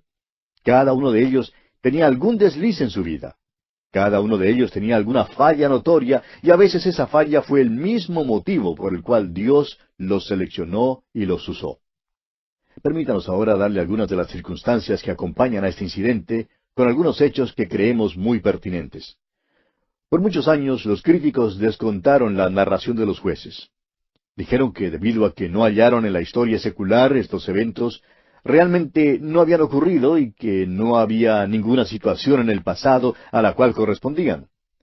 Pero todo eso ha cambiado ya a causa de la pala del arqueólogo y la obra erudita de hombres tales como Burney, Moulton, Breasted y Garstan.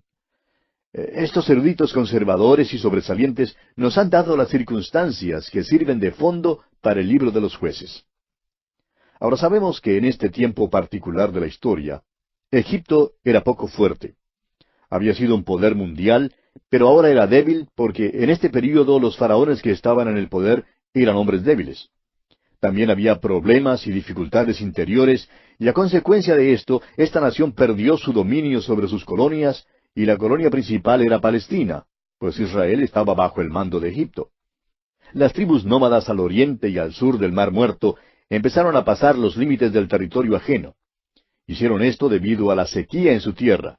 La habían experimentado allí por muchos años. Por tanto, estas tribus nómadas del desierto comenzaron a invadir el territorio de Israel. Los madianitas y los amalecitas eran beduinos del desierto que entraron en la tierra prometida. La historia de Gedeón principia con eso. Leamos pues los primeros 2 versículos de este capítulo 6 de Jueces. Los hijos de Israel hicieron lo malo ante los ojos de Jehová, y Jehová los entregó en mano de Madián por 7 años. Y la mano de Madián prevaleció contra Israel. Y los hijos de Israel, por causa de los madianitas, se hicieron cuevas en los montes y cavernas y lugares fortificados. Los madianitas y los amalecitas andaban como una tribu nómada desorganizada. Eran los que hacían correrías en los sembrados y víveres de otros. Generalmente llevaban con ellos sus familias. El hecho es que llevaban con ellos todo lo que tenían, y acampaban mientras avanzaban. Es por eso que en este incidente no se nos da el número de ellos, porque no fue posible contarlos. Eran muy desorganizados. pero por puro número, pues había tantos, abrumaron a los habitantes de la tierra prometida. Los hijos de Israel salían y vivían en cuevas y en cavernas. Hay abundante evidencia en la tierra de Israel hoy en día de que ellos vivían en cuevas, especialmente en este tiempo en particular. Es lo de siempre, amigo oyente. Israel pecó y el ciclo empieza a rodar otra vez. Dios había bendecido a los hijos de Israel bajo la dirección de Débora. Pero cuando pecaron, Dios los entregó en manos de Madián y ellos ahora claman por su liberación. Leamos ahora el versículo 5 de este capítulo 6 de Jueces. Porque subían ellos y sus ganados, y venían con sus tiendas en grande multitud como langostas. Ellos y sus camellos eran innumerables, así venían a la tierra para devastarla. Los madianitas subían contra los hijos de Israel. Vinieron como una plaga de langostas al entrar ellos en la tierra prometida. Eran, como dice aquí, innumerables, y esa expresión significa que no habían sido contados. Era una compañía tan grande que ni el enemigo los podía contar. Los madianitas vieron que Israel tenía buenas siembras, y como a ellos les faltaba grano y víveres para ellos mismos y para sus animales, pues decidieron avanzar. La tribu de Manasés, de la cual Gedeón era miembro, ocupaba el llano en el cual estaba situado el valle de Esdraelón, lugar donde se librará la batalla de Armagedón a propósito. Aunque ocupaban aquel territorio cuando estos nómadas entraron en esa región, salieron a los montes, entraron en las cavernas y en las cuevas. Les fue necesario hacer eso. Vieron que el enemigo tomaba las siembras que habían dejado atrás. Este es el período histórico en el cual la historia de Gedeón se ubica. Continuemos ahora con los versículos 7 hasta el 10 de este capítulo 6 de Jueces. Y cuando los hijos de Israel clamaron a Jehová a causa de los madianitas, Jehová envió a los hijos de Israel un varón profeta, el cual les dijo, Así ha dicho Jehová, Dios de Israel, Yo os hice salir de Egipto y os saqué de la casa de servidumbre. Os libré de mano de los egipcios y de mano de todos los que os afligieron, a los cuales eché de delante de vosotros, y os di su tierra. Y os dije, Yo soy Jehová vuestro Dios. No temáis a los dioses de los amorreos en cuya tierra habitáis, pero no habéis obedecido a mi voz. Aquí va Israel una vez más. Lloriquean y se quejan, pero Dios es bondadoso y bueno con ellos. Un profeta vino y les explicó el por qué se hallaban en esa condición actual. Clamaron a Dios, y Dios por misericordia les levantó otro juez. Y tenemos entonces a Gedeón como sexto juez. Ahora aquí Dios hizo aparecer a Gedeón en una situación que realmente da pena. Se nos dice lo siguiente en el versículo 11, escuche usted. Y vino el ángel de Jehová y se sentó debajo de la encina que está en Ofra, la cual era de Joás Abieserita. Y su hijo Gedeón estaba sacudiendo el trigo en el lagar, para esconderlo de los madianitas. Gedeón no se nos presenta aquí como héroe ni hombre sobresaliente. ¿Sabe usted, amigo oyente, lo que estaba haciendo? Estaba sacudiendo el trigo en el lagar. Ahora, el lagar es la clave de todo esto. En aquel entonces, el lagar siempre se colocaba al pie de la colina porque bajaban las uvas de la viña. Naturalmente, llevaban las uvas pesadas loma abajo, las traían al lugar más bajo. En contraste, la era siempre se colocaba en la parte superior de la colina más alta que había, para aprovechar el viento que arrebataba el tamo. Encontramos pues aquí a Gedeón sacudiendo el trigo al pie de la colina. Ahora ese sería el lugar a donde traer las uvas, pero no es el lugar a donde traer el trigo para sacudirlo. ¿Puede usted, amigo oyente, ver la frustración de este hombre? ¿Por qué no sube hasta la parte de arriba de la colina?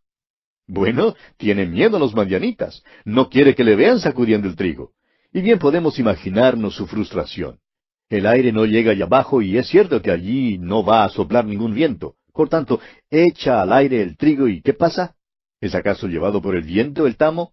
No, amigo oyente. Baja por su cuello y cae sobre su ropa y él se siente muy incómodo. Pero allí está, tratando lo mejor que puede de sacudir el trigo en un lugar así como ese. Y todo el tiempo se reprocha por ser cobarde, por tener miedo de subir a la parte de arriba de la colina. Creemos que miró cerro arriba anhelante y pensaba dentro de sí, ¿me atrevo a subir o no? Gedeón pasaba por una experiencia muy frustrante. Pero Dios iba a usar a este hombre, el cual a propósito era cobarde. Y veremos por qué Dios usó este tipo de hombre. Fue en ese tiempo cuando se le apareció el ángel de Jehová, el cual muchos de nosotros creemos no era otro que el Cristo preencarnado. Leamos entonces el versículo 12 de este capítulo 6 de Jueces. Y el ángel de Jehová se le apareció y le dijo, Jehová está contigo, varón esforzado y valiente. Ahora no me diga, amigo oyente, que no hay ningún humorismo en la Biblia.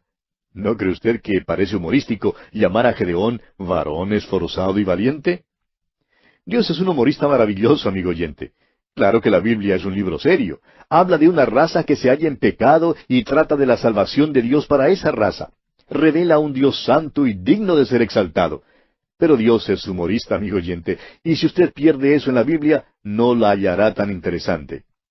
Jesucristo es muy humorista, amigo oyente. Un día, por ejemplo, le dijo a los fariseos, guías ciegos que coláis el mosquito y tragáis el camello. ¿Cómo le parece? Ahora, si usted no cree que eso es chistoso, la próxima vez que vea un camello, mírelo bien. Un camello, amigo oyente, tiene más bultos que un tren de carga. Hasta tiene cuernos. También tiene la nuez de la garganta más grande que haya. Tiene almohadillas en sus rodillas, grandes uñas, y algunos tienen una joroba, mientras otros tienen dos. Es decir que los camellos vienen de un cilindro y de dos cilindros. Por todas partes tienen protuberancias. Ahora, ¿puede usted imaginarse a estos líderes religiosos tratando de tragarse un camello? Dios de veras, amigo oyente, es muy humorista. Pues bien, una de las cosas más ocurrentes que el Señor pudo haber llamado a Gedeón fue varón esforzado y valiente. Era tan cobarde. Creemos que cuando Gedeón miró hacia arriba y lo oyó decir varón esforzado y valiente, Gedeón miró a su alrededor para ver si no había otro por allí, porque ese término ciertamente no era aplicable para él. Y luego se volvió al ángel y le dijo, ¿quién? ¿Yo? ¿Me llamas varón esforzado y valiente cuando estoy por aquí abajo en el lagar echando al aire el trigo, cuando debo de en realidad estar allá arriba, en la parte de arriba de la colina? Si yo fuera un hombre esforzado y valiente, es allí donde estaría, y no por aquí abajo. No soy nada más que un cobarde. El Señor quiere fortalecerlo, claro, pero el hecho es que fue un título algo humorístico el que el Señor le dio a este hombre. Bueno, Dios le ha llamado ahora a este oficio para librar a su pueblo, y ha llamado a un hombre muy extraordinario. Ahora este hombre sufre de un complejo de inferioridad. Leamos el versículo 13 de este capítulo 6 de Jueces. Y Gedeón le respondió, Ah, Señor mío, si Jehová está con nosotros, ¿por qué nos ha sobrevenido todo esto? ¿Y dónde están todas sus maravillas que nuestros padres nos han contado diciendo, ¿no nos sacó Jehová de Egipto? Y ahora Jehová nos ha desamparado y nos ha entregado en mano de los madianitas. Ahora el ángel de Jehová no dijo que Jehová estaba con Israel en este tiempo. Estaba con Gedeón, francamente no estaba con Israel debido a su pecado. El ángel dijo, Jehová está contigo. Es el número singular, contigo, Gedeón. Pero Gedeón no puede creer que Dios estaría con él. Quiere saber dónde están todos aquellos milagros de los cuales sus padres le han hablado. Creía que el Señor había desamparado a Israel, pero se equivocó. El Señor en verdad no había abandonado a Israel. Israel había abandonado al Señor. Eso es lo que pasó. Este hombre pues se encuentra en mal estado mental y mal estado espiritual. En realidad no sufría tan solo un complejo de inferioridad, sino que también era escéptico. Era cínico, era débil y era cobarde. Así es este hombre Gedeón. Qué mala impresión se da de él hoy en día cuando se le describe como un caballero vestido de una armadura lúcida, como Sir Lancelot o Sir Galahad. Pues no fue nada más que un Don Quijote embistiendo un molino de viento. Es el cobarde más grande que usted jamás haya conocido. Pero este es el hombre al cual Dios llama para usar. Ahora el versículo 14 de este capítulo 6 de Jueces dice, Y mirándole Jehová le dijo, Ve con esta tu fuerza, y salvarás a Israel de la mano de los madianitas. ¿No te envío yo? Este es el llamamiento y la comisión de Gedeón. Es una comisión de ánimo.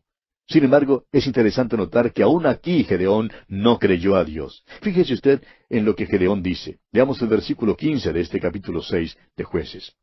Entonces le respondió, Ah, Señor mío, ¿con qué salvaré yo a Israel? He aquí que mi familia es pobre en Manasés, y yo el menor en la casa de mi padre. Ahora, considere usted por un momento la posición que Gedeón ocupa en su propio pensar. Lo que dijo en realidad fue, ciertamente no me estás pidiendo que yo haga esto. En primer lugar, yo pertenezco a la nación de Israel. y estamos oprimidos por los madianitas. Ahora era bastante malo ser oprimidos allá en Egipto, pero imagínese usted lo que sería ser oprimidos por estos nómadas del desierto, los madianitas. Y dice Gedeón, nos hallamos en servidumbre. Aquí estamos escondiéndonos y aquí estoy yo sacudiendo el trigo al pie de la colina. ¿Y tú vienes y me llamas a mí? Bueno, en primer lugar, la tribu de Manasés, uno de los hijos de José, no tiene importancia. Ningún hombre importante ha salido en esta tribu. La familia mía no se conoce bien, no somos personas distinguidas. Sucede que en la familia mía yo soy el menor. Te equivocaste mucho en llamarme a mí porque sucede que has llamado a la piedrecita más pequeña que hay en la playa. Este hombre Gedeón, amigo oyente, creía que él era el último de todos los hombres en Israel que podía ser usado por Dios. ¿Y sabe usted una cosa? Él tenía razón. Era el último hombre de todos los israelitas que Dios debía haber llamado. Nuestro problema hoy en día, amigo oyente, es que la mayoría de nosotros somos demasiado fuertes para que Dios nos use. La mayoría de nosotros somos demasiado capaces para ser usados por Dios. Notará usted que Dios solamente usa a los hombres débiles. Ese es el método de Dios. Y bien, amigo oyente, vamos a tener que detenernos aquí por hoy porque se nos ha agotado el tiempo. Continuaremos, Dios mediante, este estudio del libro de Jueces en nuestro siguiente programa. Continuamos estudiando hoy el capítulo 6 de este libro de los Jueces. Y hablábamos en nuestro programa anterior de Gedeón y vimos que el Señor le llamó y le comisionó para que librara a los israelitas de la mano de los madianitas. Y vimos que Gedeón respondió al Señor aquí en el versículo 15, y dice, entonces le respondió, Señor mío, ¿con qué salvaré yo a Israel? He aquí que mi familia es pobre en Manasés, y yo el menor en la casa de mi padre. Es decir que Gedeón pone excusas y comienza preguntando, bueno, ¿y con qué voy a salvar yo a Israel? En primer lugar, la tribu de Manasés, uno de los hijos de José, no tiene importancia. Ningún hombre importante ha salido de mi tribu. Mi familia no es bien conocida. No somos personas distinguidas. Y sucede que en la familia yo soy el menor. No, Señor, te equivocaste mucho en llamarme a mí porque sucede que has llamado a la piedra más pequeñita que hay en la playa. Este hombre creía que él era el último de todos los hombres de Israel que podía ser usado por Dios. Y tenía razón. Era el último hombre de todos los israelitas que Dios debía haber llamado. Nuestro problema, amigo oyente, hoy en día es que la mayoría de nosotros somos demasiado fuertes para que Dios nos use. Somos demasiado capaces para ser usados por Dios. ¿No ha notado usted, amigo oyente, que Dios solo usa a los hombres débiles? El apóstol Pablo, en su primera carta a los Corintios, capítulo 1, versículos 26 y 27, nos dice, Pues mirad, hermanos, vuestra vocación, que no sois muchos sabios según la carne, ni muchos poderosos, ni muchos nobles, sino que lo necio del mundo escogió Dios para avergonzar a los sabios, y lo débil del mundo escogió Dios para avergonzar a lo fuerte. Dios usó a todos estos jueces, amigo oyente, porque ninguno de ellos era capaz ni sobresaliente. ¿Le da eso ánimo a usted, amigo oyente? ¿Sabe usted por qué Dios no nos usa a la mayoría de nosotros? Porque somos demasiado fuertes, tenemos demasiado talento para que Dios nos use. La mayoría de nosotros hacemos lo que queremos hacer nosotros. Hay muchos que tienen muchos dones y mucha habilidad, pero Dios no los está usando. ¿Sabe por qué? Porque son demasiado fuertes para ser usados por Dios. Y continúa el apóstol Pablo en la primera epístola a los Corintios, capítulo 1, versículos 28 y 29, diciendo, Y lo vil del mundo y lo menospreciado escogió Dios, y lo que no es, para deshacer lo que es, a fin de que nadie se jacte en su presencia. Hay algo malo con cualquier obrero cristiano que sea altivo. Dios no usará la carne, amigo oyente. Cualquier cosa que este pobre haga en la debilidad de la carne y de la cual se jacte, es menospreciada por Dios. Dios la aborrece y no la puede usar. Dios quiere instrumentos débiles, y esos son los únicos que usará. Dios sigue este plan de acción para que ninguna carne, como dice el apóstol Pablo, se jacte en su presencia. Cuando Dios está listo para hacer algo, escoge lo más débil para poder dejar en claro que es Él quien lo está haciendo, y no el brazo débil de la carne. Ese es el método de Dios, amigo oyente. Usted recordará cuando Moisés fue encontrado en la arquilla de juncos a la orilla del río. Era un bebecito. Luego, mire al faraón de Egipto, Ramsés II, que era el más fuerte de los faraones que se sentara en el trono. Fue él quien edificó las grandes ciudades de Egipto. Pues ponga el uno al lado del otro. El débil bebecito desvalido y el poderoso faraón sentado en el trono. ¿Y a quién escogería usted? Claro que escogería al faraón, porque él es el fuerte. Pero Dios, amigo oyente, escogió al bebecito en la arquilla de juncos para demostrar que Él usa lo débil del mundo para avergonzar a los sabios. Luego Dios escogió a un hombre llamado Elías. Elías no era un hombre débil, pero tuvo que llegar a ser débil. Dios tuvo que dejar que aquel hombre pasara por una serie de pruebas. Lo educó en el desierto y por fin le obligó a escuchar aquel silbo apacible y delicado de Dios. Y a Elías no le gustaban los silbos apacibles y delicados. Este era el hombre al cual le gustaban los fuegos artificiales, el son de trompetas, el circo. Pero Dios tuvo que entrenarlo y dejarle saber que Él escoge lo débil del mundo. Después de que Elías entró en la corte de Acab y Jezabel, les dijo que no llovería por algunos años. Luego Dios le llevó al arroyo de Querit. Allí vio secarse el arroyo y descubrió que su vida era cual arroyo seco.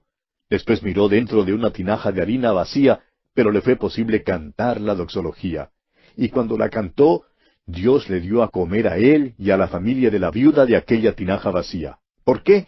Porque Dios, amigo oyente, escoge y usa lo débil. Tenemos luego a Simón Pedro. ¿Quién jamás le hubiera escogido a él? Pues todo el mundo sabía que él era débil, y nuestro Señor le dijo, serás un hombre de piedra, te haré tan duro como una piedra en cuanto a tu habilidad. Todo el mundo se rió a causa de esto. Simón Pedro hasta renunció. En una ocasión él dijo, apártate de mí, Señor, porque soy hombre pecador. Lo que Pedro realmente quiso decir fue, ¿por qué no buscas a otro? He fracasado. Pero el Señor Jesucristo le dijo, no temas, desde ahora serás pescador de hombres. En realidad el Señor Jesús le dijo, tú eres el que quiero usar. Tú vas a predicar el primer sermón en el día de Pentecostés que me traerá a mí a unas 3,000 almas. Voy a demostrar que puedo usar lo más débil del mundo. Y Dios siempre hace eso, amigo oyente. Lo interesante es que alguien ha dicho que Nerón se sentaba en el trono mientras a Pablo le degollaban. Ahora, a primera vista, parece que Pablo perdió y que Nerón ganó. Pero la historia ahora ha entregado su decisión. Los hombres ponen el nombre de Pablo a sus hijos, mientras que llaman Nerón a sus perros. Esto es muy interesante, ¿no le parece? Dios está escogiendo lo débil del mundo. ¿Ha comparado usted alguna vez a aquel bebecito en Belén con Augusto César, el que pudo promulgar un edicto a fin de que todo el mundo civilizado fuera empadronado? ¿Cuál de los dos escogería usted? Yo escogería al que tenía poder de promulgar los edictos. Pero Dios escogió a aquel bebecito en Belén, porque él era su hijo. Dios, amigo oyente, siempre escoge así de esa manera. Alguien cuenta que asistió a una de las primeras campañas de Billy Graham. Al escucharle, nadie jamás creyó que Dios podría usar a aquel hombre delgado que llevaba una corbata de los colores más chillones que jamás hubieran visto en la vida. Nadie se imaginó que Dios escogería a un tipo que, bueno, ni aún había estudiado en un seminario, ni que lo usaría en un ministerio de alcance mundial. Y usted puede ver, amigo oyente, lo que Dios está haciendo por medio de él hoy en día. Es que Dios, amigo oyente, todavía hoy usa lo débil del mundo. Pues bien, Gedeón es un individuo muy débil. Dios le dice que él será quien librará a Israel. En los versículos 16 al 22, el Señor le ofrece estar con él y ayudarle en esta tarea y responsabilidad que le ha entregado. Gedeón entonces pide señal de que el Señor ha hablado con él. Y va y prepara una ofrenda y la trae al Señor y el Señor la acepta. Ahora Dios va a usar a Gedeón, pero primero tiene que entrenarle. Dios tenía que dominar el temor de Gedeón y desarrollar en él valor y fe para fortalecer sus rodillas endebles y para hacerle paciente. Y quiero que usted se fije en una parte del entrenamiento por el cual pasó Gedeón, amigo oyente, porque enseguida tuvo miedo, y por eso Dios le da su primera lección. Leamos el versículo 23 de este capítulo 6 de Jueces. Pero Jehová le dijo, paz a ti, no tengas temor, no morirás. El Señor le dijo, no morirás. porque Gedeón temió que moriría después de ver al Señor. Y el Señor le mandó que fuera a su pueblo natal para derribar el altar de Baal y para cortar la imagen de acera que estaba junto a él. Todo esto representaba la peor clase de inmoralidad que había. Veamos ahora los versículos 24 hasta el 27 de este capítulo 6 de Jueces. Y edificó allí Gedeón altar a Jehová, y lo llamó Jehová Salom, el cual permanece hasta hoy en Ofra de los Abiezeritas. Aconteció que la misma noche le dijo Jehová, toma un toro del hato de tu padre, el segundo toro de 7 años, y derriba el altar de Baal que tu padre tiene, y corta también la imagen de acera que está junto a él. Y edifica altar a Jehová tu Dios en la cumbre de este peñasco en lugar conveniente. Y tomando el segundo toro, sacrifícalo en holocausto con la madera de la imagen de acera que habrás cortado. Entonces Gedeón tomó 10 hombres de sus siervos, e hizo como Jehová le dijo, mas temiendo hacerlo de día por la familia de su padre y por los hombres de la ciudad, lo hizo de noche. Y así Gedeón comienza su aventura. Aun con la comisión de Dios, Gedeón tiene miedo. En lugar de obedecer a Dios en pleno día, lo hace bajo el manto de la noche. Pero ellos se enteraron de quién lo hizo y estaban listos a matar a Gedeón. Pero Dios nuevamente lo libra. Gedeón todavía vacila, y como hemos dicho, Dios tiene que dominar el temor de Gedeón. Tiene que darle valentía y fe en su vida. Dios tiene que afirmar las rodillas endebles de Gedeón. La próxima medida que toma Dios es llenar a este hombre con su espíritu, porque Dios siempre ha dado plenitud del espíritu a cada hombre que él usa. Veamos ahora el versículo 34 de este capítulo 6 de Jueces. Entonces el espíritu de Jehová vino sobre Gedeón, y cuando éste tocó el cuerno, los abiezeritas se reunieron con él. El son del cuerno significaba guerra. El momento en que se tocaba el cuerno, el pueblo sabía que significaba guerra contra los amalecitas, y el pueblo empezó a reunirse con él. ¿Y sabe usted lo que pasó? Se le enfriaron los pies a Gedeón otra vez, y le dijo al Señor, ahora mira si realmente me has llamado, y espero que no te pongas bravo, me gustaría poner esto a prueba. Y dijo, pondré un vellón de lana en la era, y si el rocío está en el vellón solamente, quedando seca toda la otra tierra, entonces te creeré. Y así lo hizo Dios esa noche. Al día siguiente, Gedeón volvió y le dijo, ahora, Señor, pondré nuevamente un vellón de lana. Si realmente estás en esto, haz que el vellón quede seco y que el rocío esté en la tierra. Y yo me alegro de que lo hiciera así de esa manera, porque francamente yo sería lo suficientemente escéptico la primera vez como para creer que simplemente sucedió así. O vamos a decir mejor que fue cosa natural que sucedió así de esa manera la primera vez, es decir, cuando el vellón quedó mojado y la tierra alrededor quedó seca. Pero fue cosa sobrenatural cuando sucedió de la otra manera, es decir, cuando el vellón quedó seco y la tierra mojada. Por tanto, creemos que tenemos una prueba aquí. Este hombre pidió a Dios que dejara caer el rocío en el vellón y luego que Dios no dejara caer en el vellón el rocío. Cuán bondadoso fue Dios con Gedeón. Y veremos que Dios gradualmente entrena a este hombre hasta llevarle al punto que Gedeón puede ver que no hay nada en él mismo. Luego Dios le usará para ganar una gran batalla. Nuestro problema hoy en día, amigo oyente, es que somos demasiado fuertes para que Dios nos use, como ya hemos dicho. Tenemos demasiado talento. Los cantantes, los predicadores, todos, aquellos que podrían ser usados para traer avivamiento. ¿Cuánto necesitamos volver al libro de los Jueces, amigo oyente? ¿Puede usted comprender ahora por qué este no es un libro popular? Leamos ahora los versículos 36 y 37 de este capítulo 6 de Jueces. Y Gedeón dijo a Dios, si has de salvar a Israel por mi mano, como has dicho, he aquí que yo pondré un vellón de lana en la era, y si el rocío estuviere en el vellón solamente, quedando seca toda la otra tierra, entonces entenderé que salvarás a Israel por mi mano, como lo has dicho. Y así Dios trató a Gedeón con mucha paciencia. Ahora los hombres para el ejército llegaron de todas partes. El cuerno se toca en Israel, y esto significa guerra, y se reúnen alrededor de este hombre Gedeón. Usted recordará que muchos de estos hombres no apoyaron a Débora, pero ahora vienen al llamado de Gedeón. Y francamente, amigo oyente, él es el último hombre en todo Israel al cual usted querría unirse. Ciertamente no es un hombre que está preparado para guiarlos a la batalla. Pero Dios empieza a mover en la vida de este hombre de una manera muy definida. Gedeón es cobarde, pero Dios le fortalecerá. Y así concluimos nuestro estudio del capítulo 6 de Jueces. Llegamos ahora al capítulo 7. En este capítulo, el ejército de Gedeón es reducido en tamaño. Está fortalecido por el sueño y la interpretación del pan de cebada. Su estratagema de trompetas y antorchas en los cántaros ayuda a derrotar a los madianitas. Y Oreb y Zeeb son tomados. Leamos los primeros 2 versículos de este capítulo 7 de Jueces. Levantándose pues de mañana Jerobaal, el cual es Gedeón, y todo el pueblo que estaba con él, acamparon junto a la fuente de Aharod, y tenía el campamento de los madianitas al norte, más allá del collado de More, en el valle. Y Jehová dijo a Gedeón, el pueblo que está contigo es mucho para que yo entregue a los madianitas en su mano, no sea que se alabe Israel contra mí diciendo, mi mano me ha salvado. Ahora Gedeón sale y pasa revista a su ejército. Tenía 32,000 hombres, y Gedeón cree que no son suficientes. Los madianitas eran como langostas en las colinas.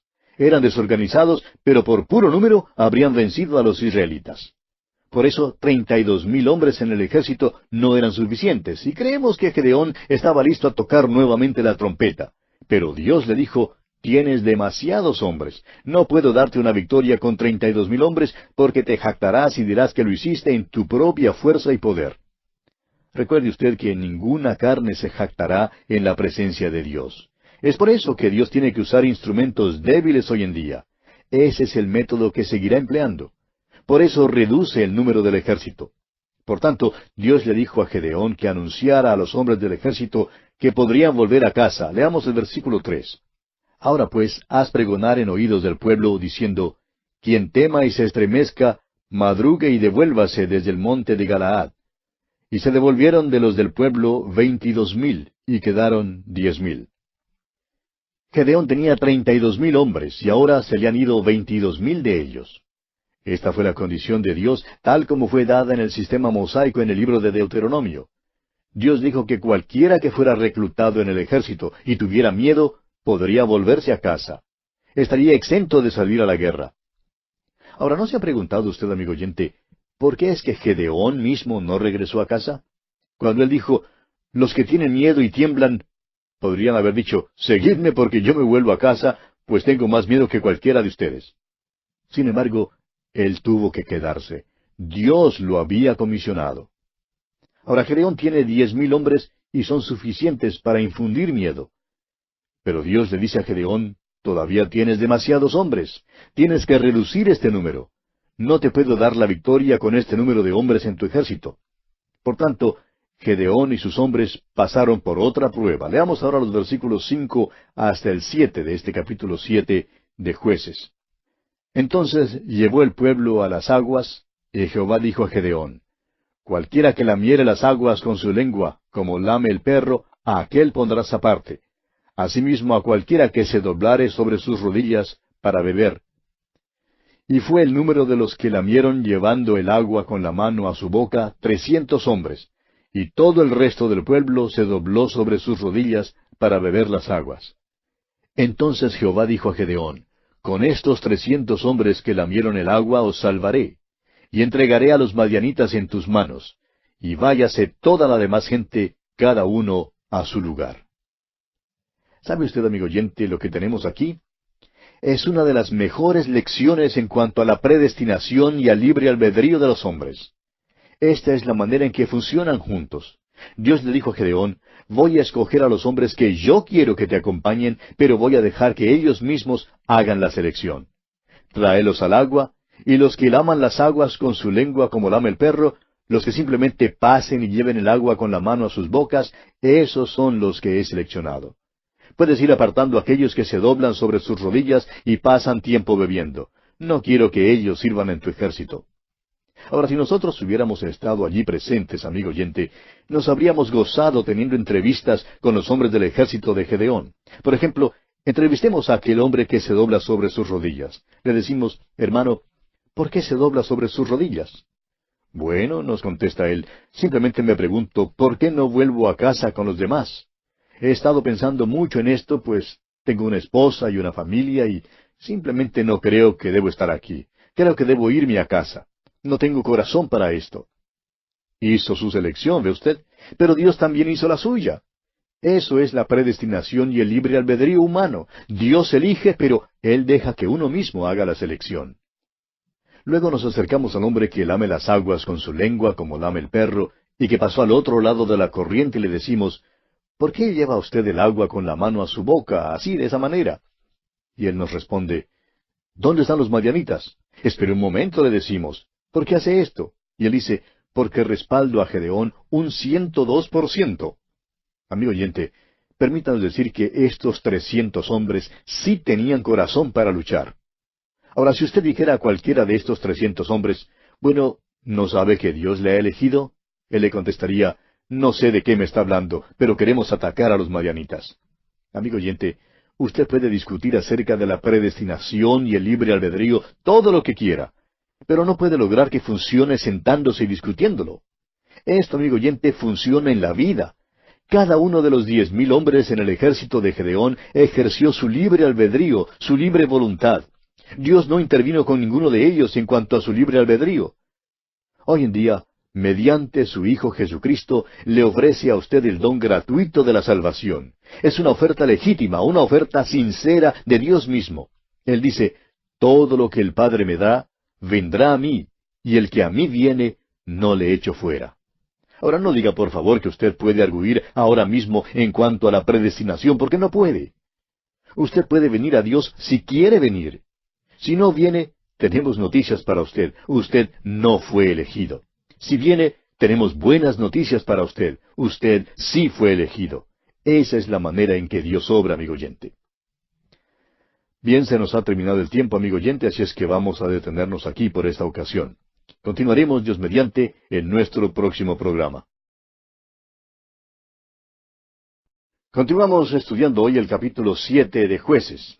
Y en nuestro programa anterior estábamos hablando de la reducción que Dios había hecho del ejército de Gedeón de 10,000 a 300 hombres. Y decíamos que encontramos aquí una de las mejores lecciones con respecto a la predestinación y al libre albedrío.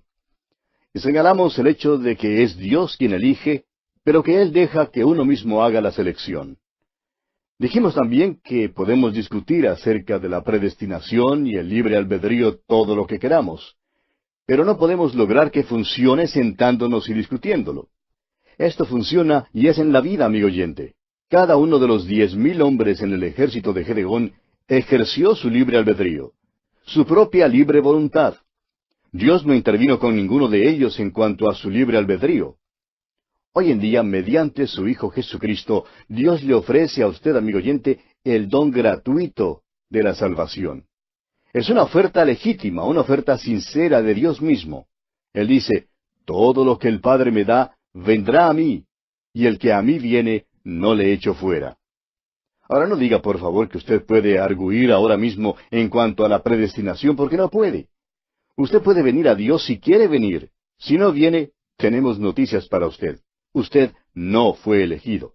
Pero si viene, tenemos buenas noticias para usted. Usted sí fue elegido. Esa es la manera en que Dios obra. Ahora, muchas veces, estos 300 hombres escogidos han sido tomados en sentido erróneo.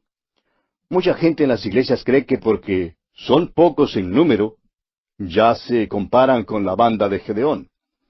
Y la verdad es que muchas veces no son más que un montón de santos, muertos, cargados de pereza y desaliento, que no se comparan en ninguna manera con la banda de Gedeón. La banda de Gedeón fue un grupo de hombres resueltos, dispuestos a morir para libertar a Israel. Permítanos decirle, amigo oyente, que estos hombres lamieron las aguas con su lengua como lame el perro, debido a que estaban en busca de los madianitas y no en busca de agua. Beberán después de que termine la batalla. Un jugador de fútbol una vez estaba tan entusiasmado y tan emocionado al final de un partido porque su equipo había obtenido la victoria y dijo, simplemente resolvimos ganar. Y, amigo oyente, esa es la banda de Gedeón. Esa es la resolución que hace falta a la iglesia hoy en día. Veamos ahora la victoria sobre Madián. Leamos los versículos 10 hasta el 14 de este capítulo 7 de Jueces. y si tienes temor de descender, baja tú con Fura, tu criado, al campamento. Y oirás lo que hablan, y entonces tus manos se esforzarán, y descenderás al campamento. Y él descendió con Fura su criado, hasta los puestos avanzados de la gente armada que estaba en el campamento. Y los madianitas, los amalecitas y los hijos del oriente estaban tendidos en el valle como langostas en multitud, y sus camellos eran innumerables como la arena que está a la ribera del mar, en multitud. Cuando llegó Gedeón, he aquí que un hombre estaba contando a su compañero un sueño, diciendo, He aquí yo soñé un sueño. Veía un pan de cebada que rodaba hasta el campamento de Madián, y llegó a la tienda, y la golpeó de tal manera que cayó, y la trastornó de arriba abajo, y la tienda cayó. Y su compañero respondió y dijo, Esto no es otra cosa sino la espada de Gedeón, hijo de Joás, varón de Israel. Dios ha entregado en sus manos a los madianitas con todo el campamento. Esta es la lección final de Gedeón antes de salir a la batalla. Fue al borde del campamento y escuchó escondido mientras dos soldados hablaban. Ellos francamente creían que Dios iba a entregar a los madianitas en manos de Gedeón y su ejército. Y Dios permitió a Gedeón escuchar su conversación, a fin de que fuera fortalecido antes de la batalla. Continuamos leyendo ahora los versículos 16 al 22 de este capítulo 7 de Jueces. Y repartiendo los 300 hombres en 3 escuadrones, dio a todos ellos trompetas en sus manos, y cántaros vacíos con teas ardiendo dentro de los cántaros. Y les dijo, Miradme a mí, y haced como hago yo. He aquí que cuando yo llegue al extremo del campamento, haréis vosotros como hago yo. Yo tocaré la trompeta y todos los que están conmigo, y vosotros tocaréis entonces las trompetas alrededor de todo el campamento, y diréis, por Jehová y por Gedeón. Llegaron pues Gedeón y los 100 hombres que llevaba consigo al extremo del campamento, al principio de la guardia de la medianoche, cuando acababan de renovar los centinelas, y tocaron las trompetas y quebraron los cántaros que llevaban en sus manos. Y los 3 escuadrones tocaron las trompetas, y quebrando los cántaros tomaron en la mano izquierda las teas, y en la derecha las trompetas con que tocaban, y gritaron, por la espada de Jehová y de Gedeón. Y se estuvieron firmes cada uno en su puesto en derredor del campamento. Entonces todo el ejército echó a correr dando gritos y huyendo. Y los 300 tocaban las trompetas, y Jehová puso la espada de cada uno contra su compañero en todo el campamento. Y el ejército huyó hasta Betzita, en dirección de Serera, y hasta la frontera de Abel Meola, en Tabat. Este es el relato que tenemos acerca de la estrategia de Gedeón. Dividió a sus 300 hombres en 3 grupos, y se les da 3 cosas: cántaros, antorchas y trompetas. Note usted que las antorchas están metidas dentro de los cántaros, a fin de que la luz no se vea, y las toman en la mano izquierda y en la derecha las trompetas. Cuando salieron a la batalla, su grito debía ser, por la espada de Jehová y de Gedeón. Ahora lo interesante es que Gedeón no llevaba ninguna espada. Tampoco la llevaba ninguno de sus 300 hombres. Es que estaban bajo el poder de los madianitas, y los madianitas no les permitían tener ninguna armería. Guardaban las armas y las espadas para ellos mismos. Por tanto, la estrategia de Gedeón empleó sus cántaros, unas lámparas y unas trompetas. Como ya hemos dicho, los madianitas y los amalecitas eran de las tribus nómadas del desierto. Habían invadido la tierra de Israel y se aprovechaban de sus siembras y sus víveres. Tenían una organización muy relajada. Andaban por el desierto como nómadas desorganizados y no tenían ningún ejército organizado.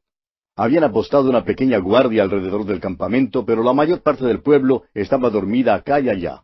No esperaban ser atacados de noche. En primer lugar, es difícil ver de noche. Por tanto, Gedeón apostó a sus 300 hombres en 3 cuerpos alrededor del campamento. En un momento determinado, tocaron sus trompetas y quebraron los cántaros para que la luz resplandeciera. Cada trompeta representaba el hecho de que probablemente estuvieran presentes algunos centenares del enemigo. Ahora imagínese usted a los madianitas despertándose de un sueño profundo. Lo primero que hicieron fue revolver sus espadas en todas las direcciones. Los israelitas no tenían espadas. Los madianitas se atacaron el uno al otro. Y todo eso resultó en un alboroto grande. Los madianitas pronto huyeron por los montes al bosque y salieron de aquella región. Esto dio a Gedeón y a los israelitas una victoria grande. Hay algunas maravillosas lecciones espirituales en esta narración, amigo oyente. En primer lugar, quisiéramos volver a este asunto del rocío en el vellón. Necesitamos hoy en día una obra de embellecimiento interior en nuestras vidas, lo cual solo Dios puede hacer. Necesitamos pedirle que envíe rocío sobre nuestras vidas infructuosas. En el libro del profeta Oseas, capítulo 14, versículo 5, Dios dice, «Yo seré a Israel como rocío, él florecerá como lirio y extenderá sus raíces como el Líbano». Y Dios habla muchas veces en cuanto a este tema. Allá en Deuteronomio 33:13 dijo a José, «Bendito de Jehová sea tu tierra con lo mejor de los cielos, con el rocío y con el abismo que está abajo». Y en Proverbios capítulo 19, versículo 12 leemos, «Como rugido de cachorro de león es la ira del rey, y su favor como el rocío sobre la hierba». También en el capítulo 3 de Proverbios, versículo 20 dice, «Con su ciencia los abismos fueron divididos, y destilan rocío los cielos». Y en el Salmo 133, versículos 1 al 3, Dios dice, «Mirad cuán bueno y cuán delicioso es habitar los hermanos juntos en armonía. Es como el buen óleo sobre la cabeza, el cual desciende sobre la barba de Aarón, y baja hasta el borde de sus vestiduras. Como el rocío de Hermón, que desciende sobre los montes de Sión, porque envía allí Jehová bendición y vida eterna». Dios ha bendecido de esta manera. Necesitamos este toque fresco. Lo necesitamos como el rocío que desciende por la mañana sobre el capullo de rosa y la hierba. Necesitamos un toque delicado. El profeta Oseas, en el capítulo 14 de su profecía, versículo 5, nos dice que el lirio es delicado. Nuestro Señor Dios descenderá como la lluvia sobre la hierba cortada. Aun cuando nos hallamos en apuros y nos ha cortado, descenderá sobre nosotros como la lluvia. Nuestro Señor lloró sobre Jerusalén, pero ¿lloramos nosotros hoy en día por el pecador? Al publicano le fue posible golpearse el pecho y clamar a Dios en cuanto a su pecado. Pero ¿qué de nosotros hoy en día, amigo oyente? Necesitamos tener un toque de Dios que nos haga fuertes y firmes, arraigados y cimentados. Ah, que pudiéramos decir con el salmista, «Pronto está mi corazón, oh Dios, mi corazón está dispuesto, cantaré y trovaré salmos». Necesitamos el rocío de Dios sobre nuestras vidas para traer pureza a nuestras vidas. El apóstol Pedro nos dice en su segunda carta, capítulo 3, versículo 14, «Por lo cual, oh amados, estando en espera de estas cosas, procurad con diligencia ser hallados por Él sin mancha e irreprensibles, en paz». Esto es lo que necesitamos hoy en día, amigo oyente. Dios solamente usa un vaso limpio. El apóstol Pedro, otra vez en su primera carta, capítulo 1, versículo 16, dice, «Porque escrito está, sed santos, porque yo soy santo». Dios nos lo dice a nosotros. El apóstol Pablo en su segunda carta a los Corintios, capítulo 7, versículo 1, dice, «Así que, amados, puesto que tenemos tales promesas, limpiémonos de toda contaminación de carne y de espíritu, perfeccionando la santidad en el temor de Dios». ¡Qué maravillosa lección tenemos aquí, amigo oyente! Vamos a considerar ahora otra lección espiritual en cuanto a los cántaros. El apóstol Pablo dice en su segunda carta a los Corintios, capítulo 4, versículo 7, «Pero tenemos este tesoro en vasos de barro». Aquellos cántaros representan los cuerpos de los creyentes. Eso es lo que quiere decir Pablo cuando dice en su carta a los Romanos, capítulo 12, versículo 1, «Así que, hermanos, os ruego por las misericordias de Dios, que presentéis vuestros cuerpos, es decir, vuestras personalidades enteras, en sacrificio vivo a Dios». Es por eso que no debemos gloriarnos en ningún hombre. El apóstol Pablo dice eso allá en su primera carta a los Corintios, capítulo 3, versículo 21. Él dice, «Así que ninguno se gloríe en los hombres». Ese es el vaso de barro. Tenemos este tesoro en vasos de barro, es decir, los cántaros. Algunos de nosotros no somos quebrados, o sea, no hemos sido quebrantados, y a consecuencia de esto, la luz no resplandece. Ahora, no es nuestra luz la que debe resplandecer, sino la luz del Señor Jesucristo. Su luz debe resplandecer en nosotros. Y sólo puede resplandecer en una vida quebrantada. Debemos resplandecer como luces en el mundo. El apóstol Pablo, escribiendo a los filipenses, les dice en el capítulo 2 de su carta, versículos 14 y 15, «Haced todo sin murmuraciones y contiendas, para que seáis irreprensibles y sencillos, hijos de Dios sin mancha en medio de una generación maligna y perversa, en medio de la cual resplandecéis como luminares en el mundo». Vamos a considerar ahora por un momento las trompetas. El apóstol Pablo, en su primera carta a los Corintios, capítulo 14, verso 8, dice, «Y si la trompeta diere sonido incierto, ¿quién se preparará para la batalla?». Esto habla del testimonio de los creyentes, y tres cosas deben considerarse. Primero, el testimonio de los creyentes debe ser cierto y claro. Segundo, los hombres son escogidos por Dios. Él escogió a los 300 hombres para servir en el ejército de Gedeón.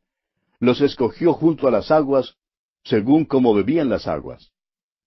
Y en tercer lugar, el creyente tiene que ser quebrantado a fin de que la luz resplandezca, así como los cántaros tuvieron que ser quebrados.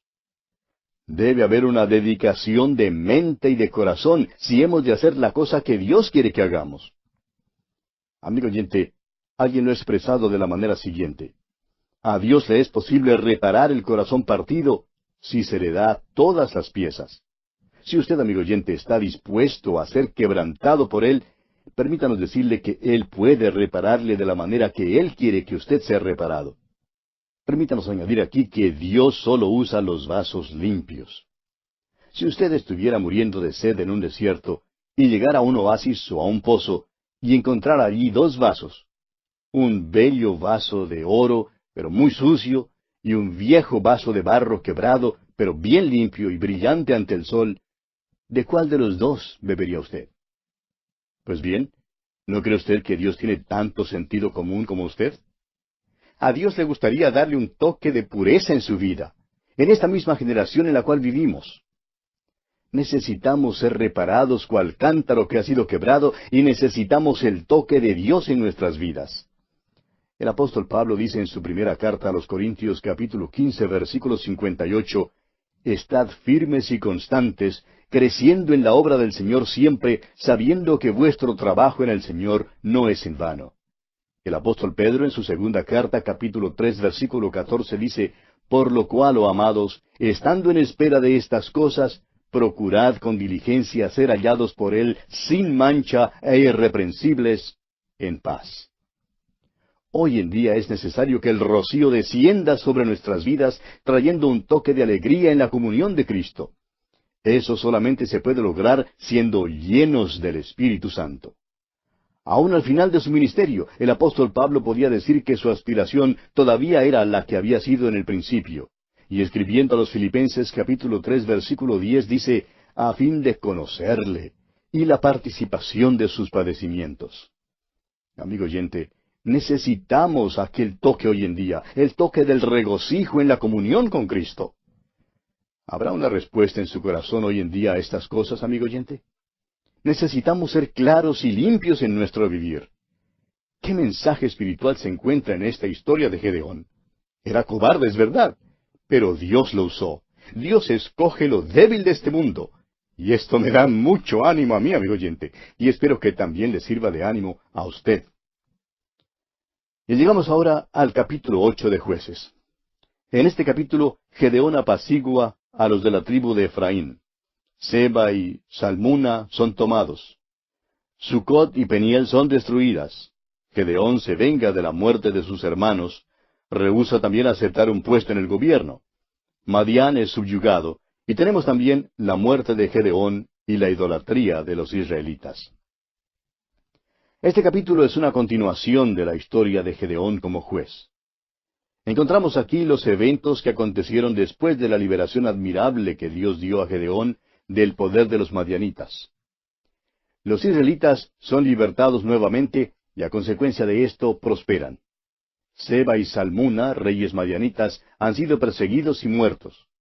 Los israelitas son bendecidos por primera vez desde hace mucho tiempo y están tan agradecidos a Gedeón por todo lo que él ha hecho que quieren que él reine sobre ellos, como dice el versículo 22 de este capítulo 8 de Jueces. Leamos. Y los israelitas dijeron a Gedeón, sé nuestro señor, tú y tu hijo y tu nieto, pues que nos has librado de mano de Madián. Esta es la primera indicación que se nos da en la Escritura de que los hijos de Israel querían que un rey reinara sobre ellos. Dios les dijo en el principio que Él no quería que tuvieran un rey, así como las naciones en derredor, pero ellos querían tener un rey.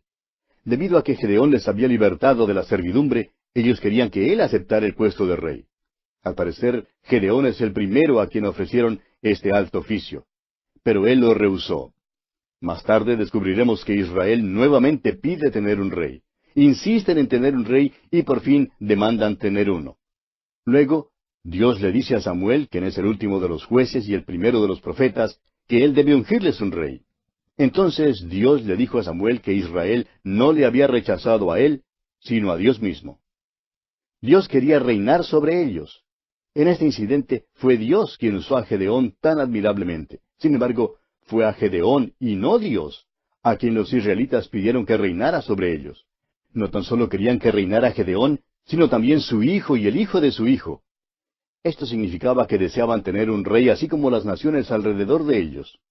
Y el versículo 23 de este capítulo 8 de Jueces dice, Mas Gedeón respondió, No seré señor sobre vosotros, ni mi hijo os señoreará.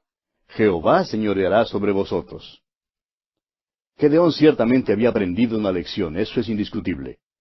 Este joven que sacudía el trigo por allá abajo en el lagar, reconoció que era cobarde. Sabía que era Dios quien le había dado la victoria. Sabía que no tenía ninguna fuerza en él mismo para ganar la batalla. Pero se dio cuenta de que Dios le había levantado con este fin. Gedeón en verdad era un hombre admirable. Se menciona en el libro de Hebreos capítulo 11, donde se nombran los héroes de la fe. El hecho es que Gedeón es el primero en la lista de los jueces. También se antepone a David en la lista. Dice el escritor a los Hebreos en el capítulo 11, versículos 32 al 34, ¿y qué más digo? Porque el tiempo me faltaría contando de Gedeón, de Barak, de Sansón, de Jefté, de David, así como de Samuel y de los profetas, que por fe conquistaron reinos, hicieron justicia, alcanzaron promesas, taparon bocas de leones, apagaron fuegos impetuosos, evitaron filo de espada, sacaron fuerzas de debilidad, se hicieron fuertes en batallas, pusieron en fuga a ejércitos extranjeros. Puede ser que Gedeón figura antes de David en la lista debido a que viene cronológicamente antes de David. La explicación que el escritor a los Hebreos da es que el tiempo le faltaría para contar todo en cuanto a estos hombres y quería contar de Gedeón. Dios levantó a Gedeón para hacer una tarea extraordinaria. El libro de los Jueces cuenta lo que pasó.